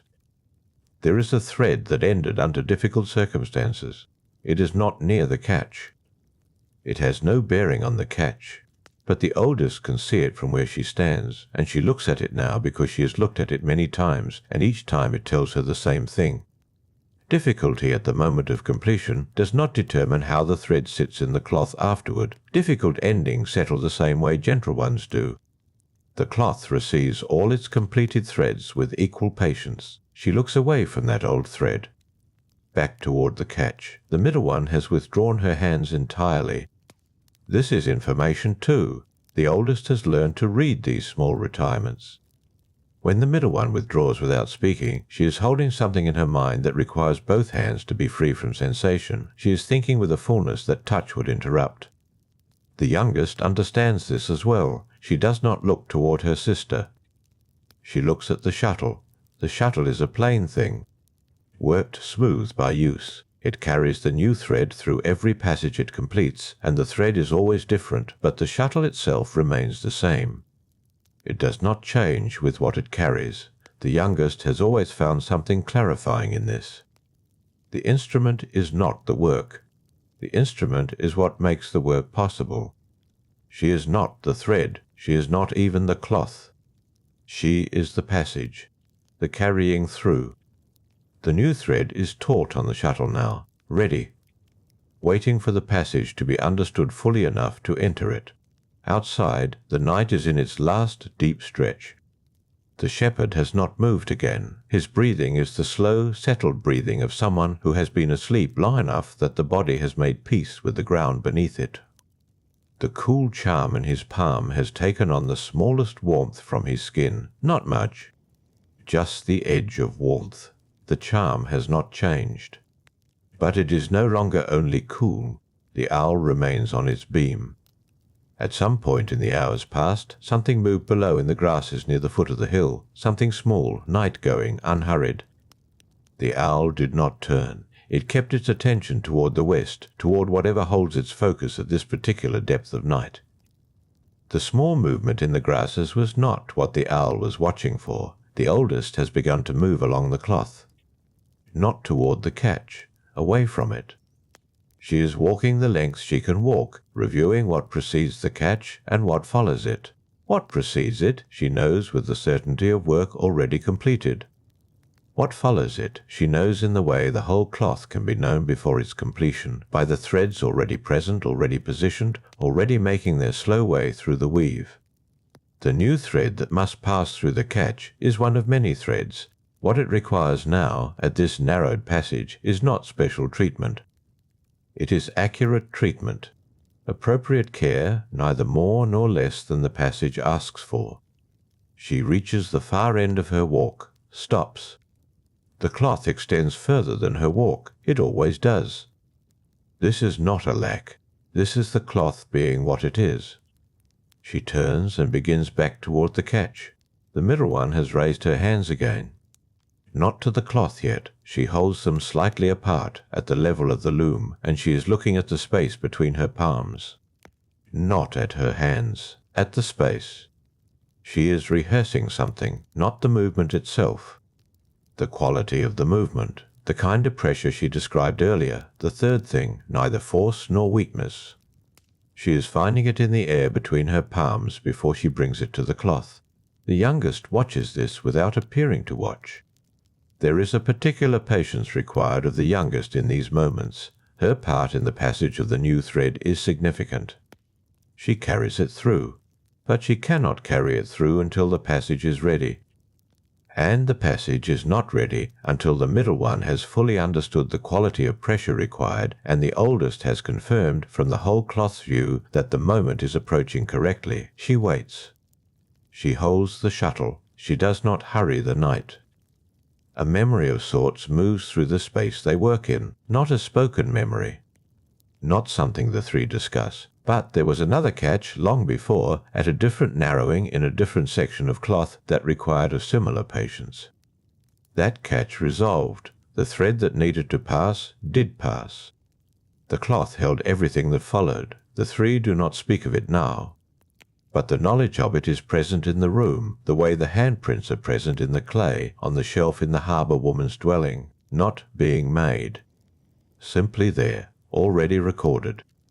The oldest reaches the catch. She looks at it from her position at the edge of the cloth. The two old threads settled and supple, the new thread ready. The narrowed space between. She says nothing, but the quality of her attention changes. The middle one feels this change without seeing it. The oldest attention has a texture that can be sensed. When it sharpens toward a particular point in the cloth, the others know. They have worked together long enough that the room carries this kind of information, the way cloth carries tension, not through words, not through gesture, but through the nature of the air between them. The youngest feels it too. She straightens. Not urgently, precisely. The middle one lowers her hands toward the cloth. She does not touch it yet. Her hands approach the catch from above, moving at the pace of something that intends to arrive rather than arrive quickly. The distance closes. The old threads wait below her fingers with the patience of finished things. The new thread waits on the shuttle. The catch holds its question in the weave. Outside, the owl turns its head. Not west, down, toward the hillside grasses. Something is there now at the hill's edge that was not there before. Something that arrived without sound in the way things at this hour often arrive. The owl reads it from its beam. The shepherd sleeps on. The charm in his hand carries its small borrowed warmth into the darkness. The middle one's fingers reach the cloth. The middle one's fingers touch the cloth, not the catch itself. The cloth beside it. The old section, the completed ground from which the catch emerges. She is reading the cloth the way one reads a path, not by looking at the destination, but by feeling the terrain beneath one's feet in the approach. Her fingertips move along the surface. Barely. Less a movement than a pressure held still while the cloth moves imperceptibly beneath the weight of her attention. The old threads are smooth here, dense with everything that has already resolved into permanence. They have the feel of stone that water has crossed for a long time, not worn away. Made more precisely themselves, she moves toward the catch. Her fingers reach the boundary where the old threads change their quality, where pliable gives way to fixed. She has been here before tonight, earlier, reading. Now she returns with something different in her hands. Not more knowledge, a different kind of readiness. The quality she found in the space between her palms is present now in her fingertips, neither force nor weakness. The third thing. It arrived while her eyes were closed and she was listening for it. She does not announce this. The oldest knows. The shift is in the room before it is in any gesture. The youngest feels the shuttle settle differently against her palm. Not because she moved it. Because she is ready in a new way, and readiness changes how a thing sits in the hand. Outside, the owl remains turned downward. Whatever arrived at the hill's edge has not moved. It is the kind of presence that arrives and then waits, as all things at this hour seem to wait, as if the deep middle of the night asks everything within it to hold still and let the turning happen without assistance. The shepherd's breathing continues its slow, even passage. In. A pause. Out. A pause longer than the in pause, which is the breathing of complete rest, of a body that has released its daytime management of itself and given the work over to older, quieter systems. The charm in his hand holds its small warmth. The middle one's fingers find the edge of the catch. Both old threads are under her hands now, one beneath each set of fingers, spread at the width of the passage between them. She is holding the catch open, not forcing it wider, simply confirming the space that exists within it. Reminding the threads with the quality of her touch that this passage was always here, that the cloth made room for it long before tonight. This is what the third pressure does. It does not demand, it confirms. The oldest, from the far edge, holds her attention at the level of the catch without narrowing toward it. She keeps the whole cloth in her sight. The catch is a point in a long cloth. What it requires from her is not focus on the point, but awareness of how the point sits within everything that surrounds it. The threads that approach from the left, the threads that depart to the right, the tension across the breadth of the cloth above and below the catch. All of this is part of what happens here tonight. None of it is separate. She sees that the cloth is ready. Not the catch only, the cloth. She does not speak, but she opens her hands slightly, a gesture made at her sides, below the level of the loom, invisible to anyone watching the cloth. The youngest sees it anyway.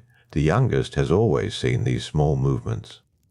It is part of what makes her the youngest, not age exactly, but a particular quality of attention directed outward rather than inward, toward the others rather than toward herself alone.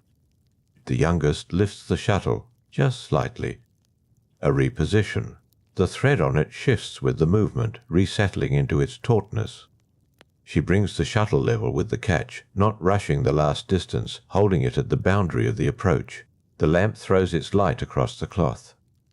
The catch is visible in that light as a small shadowed place. The two old threads close on either side, and the narrow passage between them catching the shadow slightly differently than the sections on either side of it. A small darkness. Not a troubling darkness, a passage-shaped darkness that has been holding itself ready. The middle one speaks. She does not say much. She says, "Here." A single word. It carries the quality of the third pressure in it. Neither a command nor a request, a confirmation. The word says that the passage is what it is, that the cloth is what it is, that the moment has arrived at itself the way moments arrive, through the accumulated patience of everything that preceded it. The youngest moves the shuttle forward. The thread enters the catch. It does not force through. It moves through the way water moves through a narrow place in stone, not because it is small, but because it has taken on the shape that the passage requires. The quality of the third pressure has been transferred from the middle one's hands into the cloth around the catch, and the catch has, in receiving that quality, made itself exactly as wide as it needed to be. The old threads yield the small distance required. They do not break. They do not loosen from their setting. They give precisely what the passage asks for, and no more, the way supple old things give when asked with the right quality of asking. The thread passes through. The middle one holds her breath. Not from tension, from the particular quality of attention that passage requires. The body knows, without instruction, to go quiet at the moment of crossing. The shuttle emerges on the far side of the catch.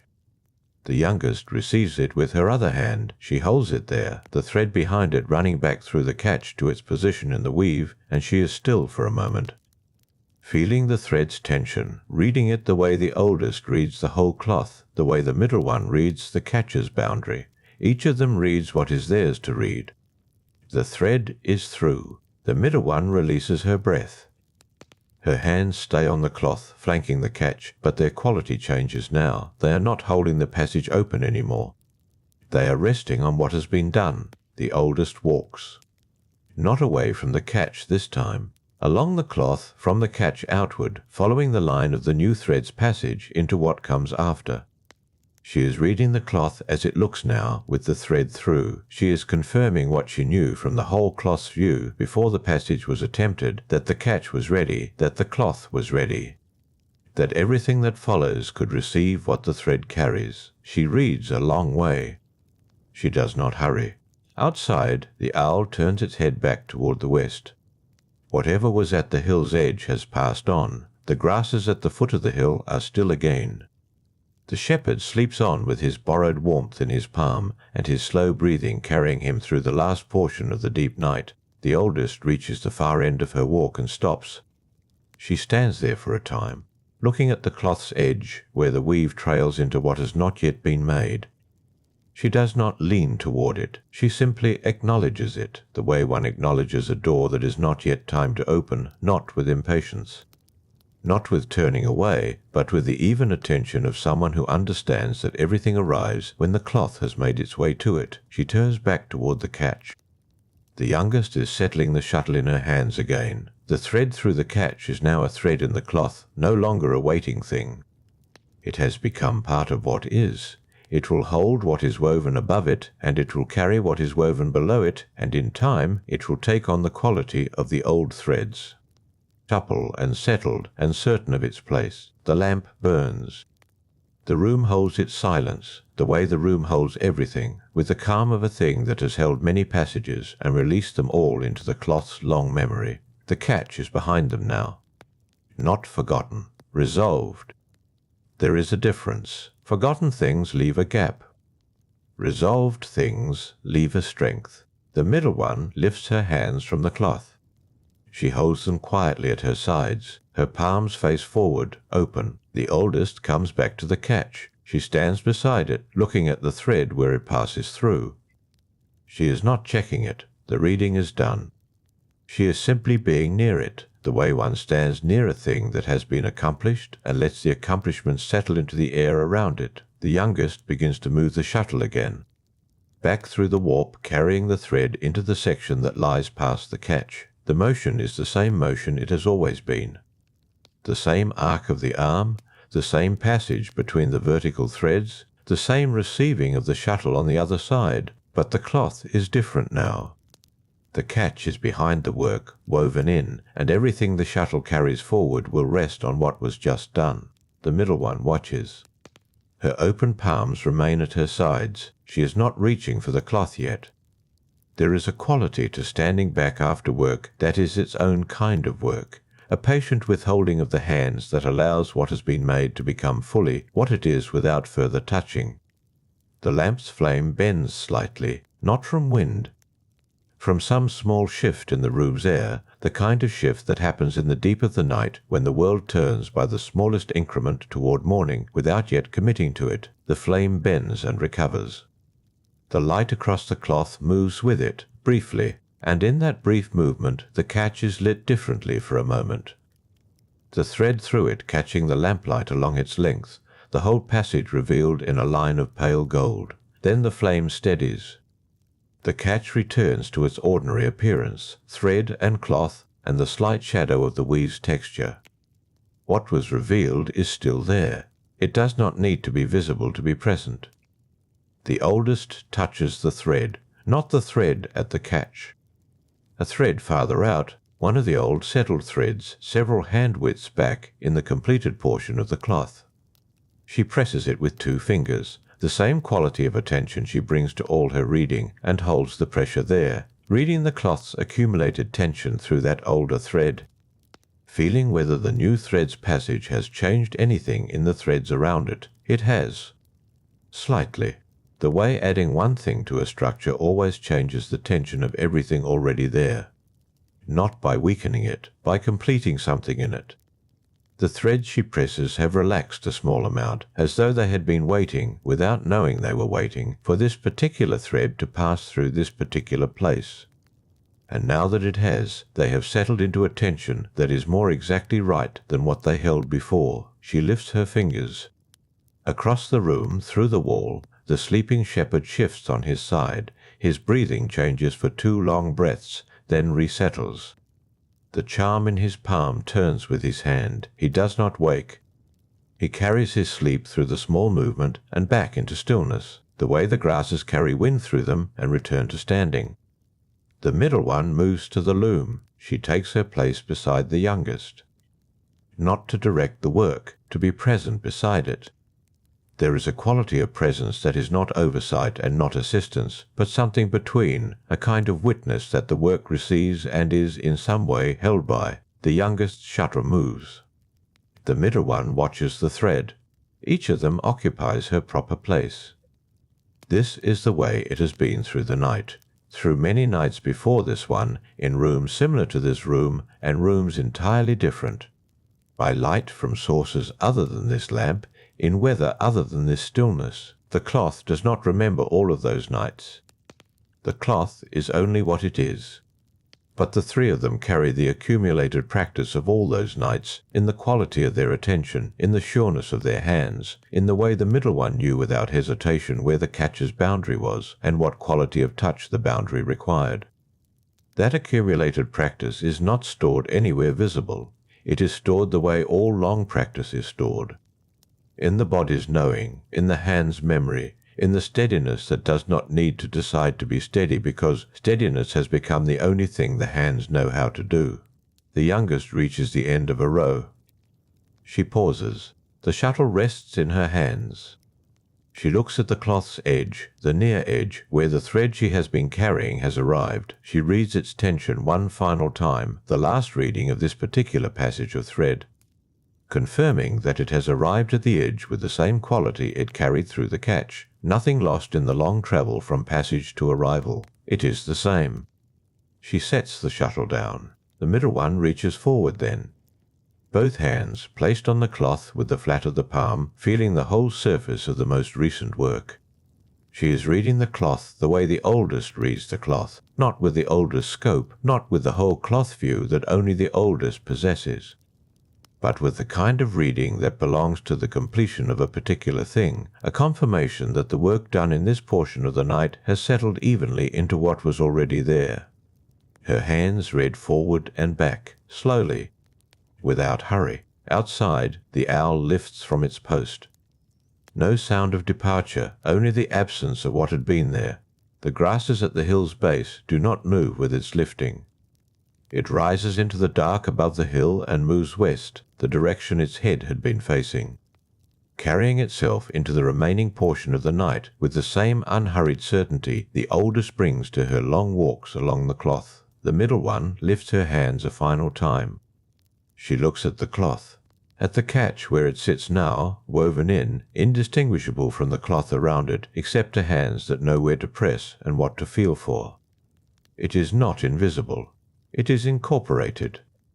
What was a difficulty is now a strength in the structure, the way any narrow passage, once carried through, becomes a place where the cloth is denser and more tightly held than anywhere else. The oldest stands at the far end of the loom. She has not spoken since before the passage. She does not speak now. She looks at the cloth's full length, from the oldest threads at the near end to the newest thread, still fresh from its passage through the catch, lying in the completed rows near the far end. She looks at all of it together. The cloth has been added to. That is what she reads. Not an assessment, not a judgment. A fact. The cloth is more now than it was when the night began, and what it is more of is exactly what it needed to be more of, the particular thread, the particular place, the particular quality of passage that only this night could provide. She rests one hand on the loom's frame. The wood is smooth there, worn smooth by the long accumulation of hands resting in exactly this place, during exactly this kind of moment, after exactly this kind of work. The smoothness holds the warmth of the lamp. It holds the warmth of the room. It holds the warmth of every completed passage. The warmth the wood holds is not heat exactly. It is more like the record of heat. The way stone near a hearth stays warm long after the fire has settled to embers, carrying the memory of flame in its own slow body. The loom's frame holds the night that way.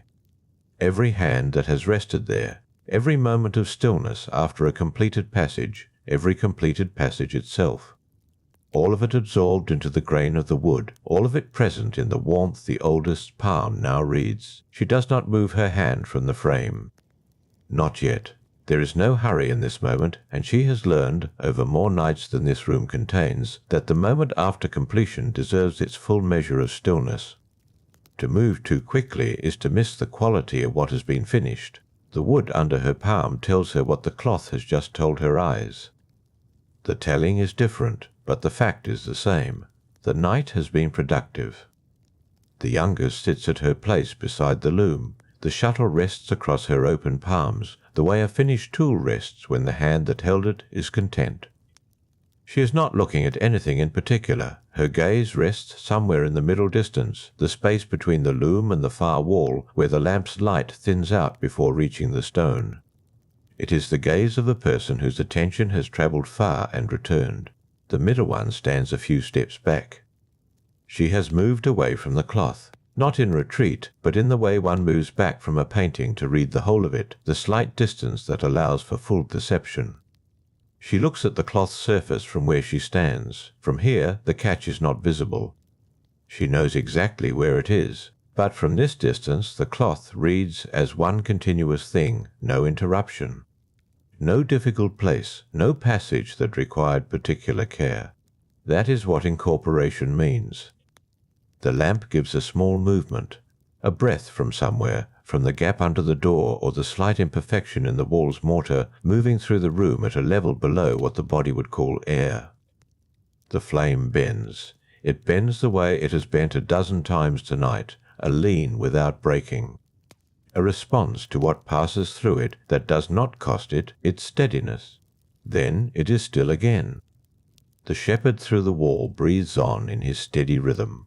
The charm rests in his palm now without turning. The small movement earlier, the shift and the two deeper breaths and the return to stillness, it has passed through him the way the breath passed through the flame. He is settled. He will carry this sleep to morning without knowing what moved through him in the deepest part of the night. He will wake to the same room. His hands will remember the charm before his mind does. His feet will find the floor.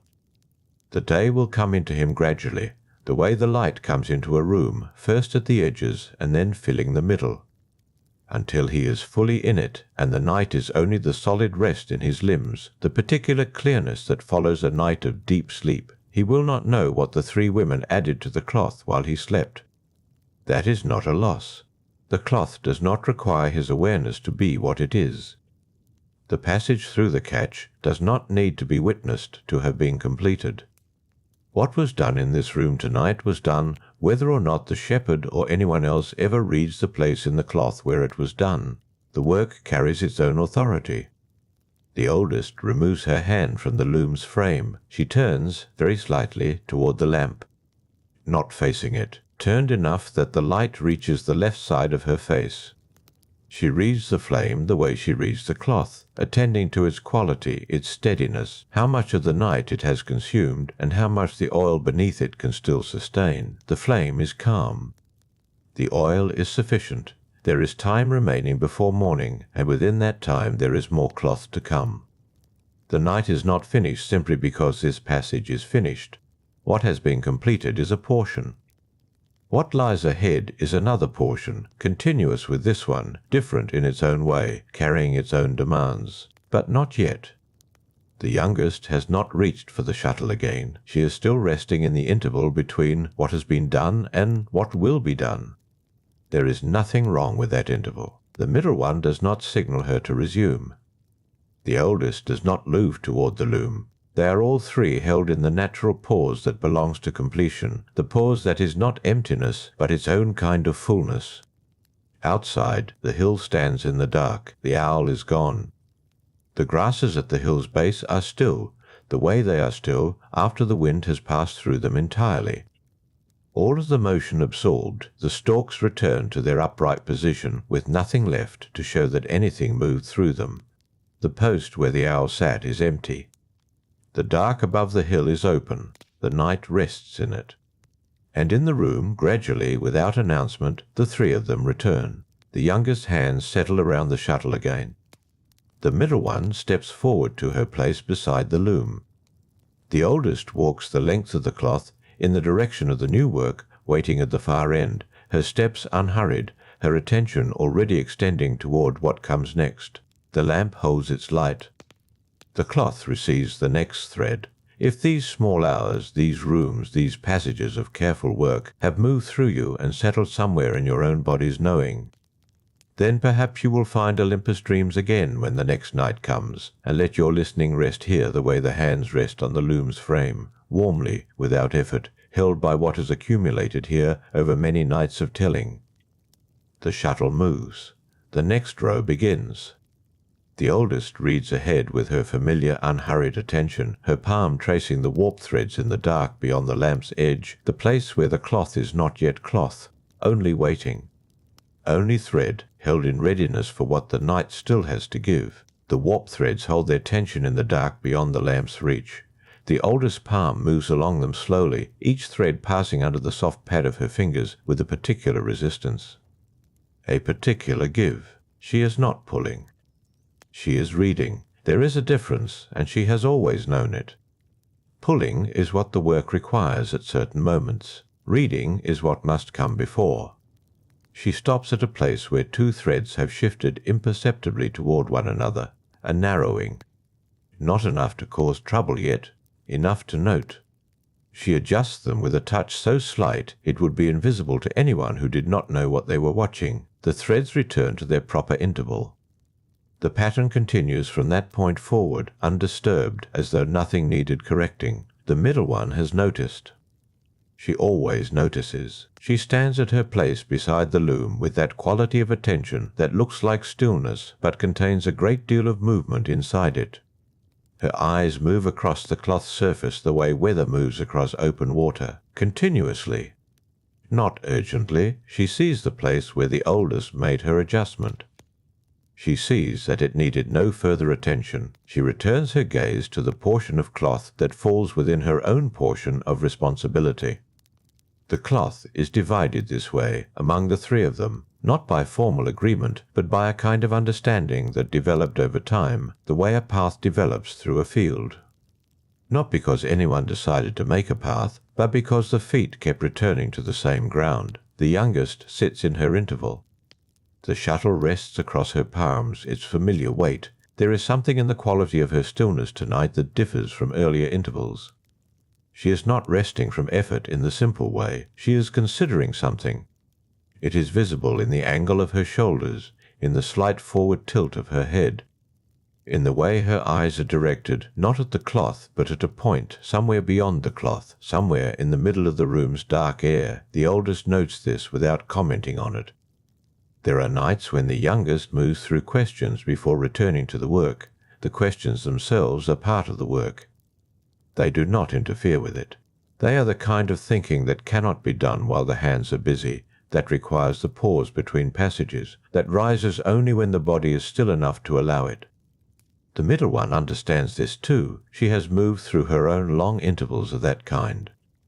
Years ago now, or what would be years in the reckoning of those who count time by the position of the sun, in her own memory it is simply before and after, a period of consideration, and then a return with something new in her hands, not an object, but an understanding. Held in the hands the way all real understanding eventually becomes physical, settles into the way the fingers move, the weight they give to the thread. The lamp continues its steady giving. The oil beneath the flame is ancient, pressed from olives grown in a grove that no longer exists in the form it had when the oil was drawn from it. The grove has changed. Seasons have moved through it. Trees have been added.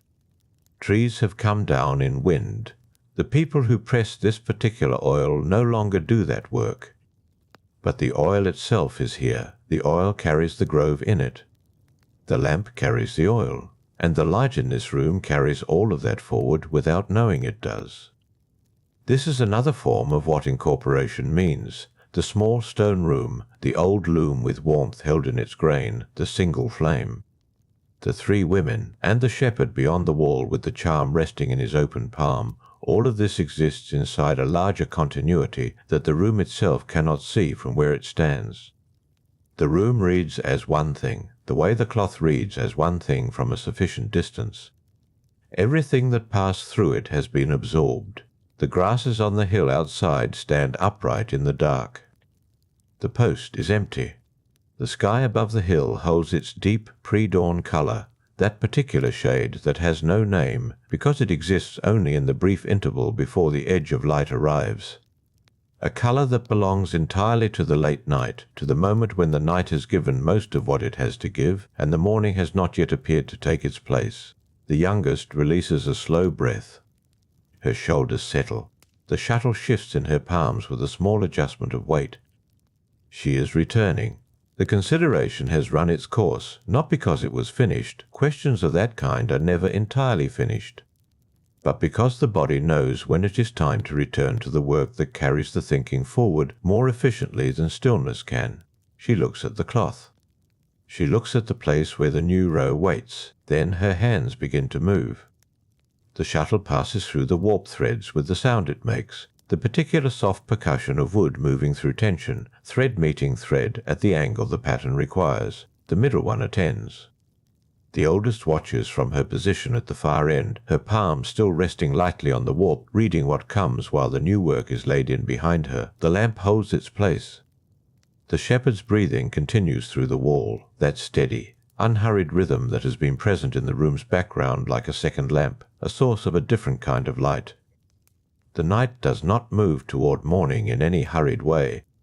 It continues, as it has continued through all of these small hours, steadily, in the manner of things that are not trying to arrive anywhere but are simply occupying their own time with appropriate care.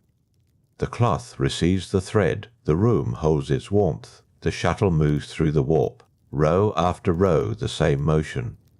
The same angle, the same soft percussion of wood finding its path through the threads the oldest has already read with her fingertips. Each pass adds to what came before. Each row presses lightly against the last, the way each hour of a night presses lightly against the one that preceded it, accumulating without effort, becoming cloth. The youngest does not think about the rows, she thinks about the motion that makes them. There is a difference. The rows are the record. The motion is the living thing, and it is the motion that her hands have returned to now after the long stillness. After the consideration that moved through her like weather and then passed, leaving the air cleaner than it was, the middle one watches the cloth's face. She has always attended to the surface this way, tracing the visible pattern as it grows, reading the emerging shape in the way the oldest reads potential in the warp before the shuttle has touched it. They see different aspects of the same cloth. This is not a division of labour so much as a division of sight. The lamp does not waver. The shepherd's breathing beyond the wall is steady. It has been steady through all the hours of this night, through the youngest interval of consideration, through the slow movement of the pre-dawn sky toward that colour that has no name. The shepherd does not know he is part of this room's texture. He does not know that his breathing has become a kind of rhythm that the room has incorporated the way the cloth has incorporated every thread that passed through it, but he is part of it. Whether he knows it or not is separate from whether it is true. The oldest lifts her fingers from the warp. She moves them a small distance along the threads, reading what lies ahead. She does not announce what she finds. This is not the kind of work that requires announcing. The information passes from her fingers into her understanding, and from her understanding into the quality of her attention, a slight settling of her weight, a slight adjustment of her position. And the youngest receives this without knowing. She receives it and continues. The thread moves. In a fishing village far from this hill, there is a man who will not wake until the light changes. He is sleeping in a way that resembles the shepherd's sleep, that same quality of rest that belongs to people whose work is physical and whose bodies know how to release. His hands are still. There is a callus on his right palm where the net rope passes. The callus is the rope's record, the way the cloth is the thread's record.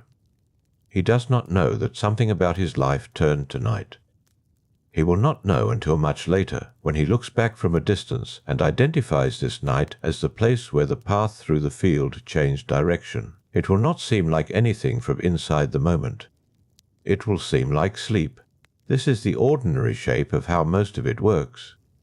The youngest passes the shuttle through. The middle one watches where the new row joins the previous one, the place where tonight's work meets everything that came before it. The seam is invisible to someone who does not know where to look.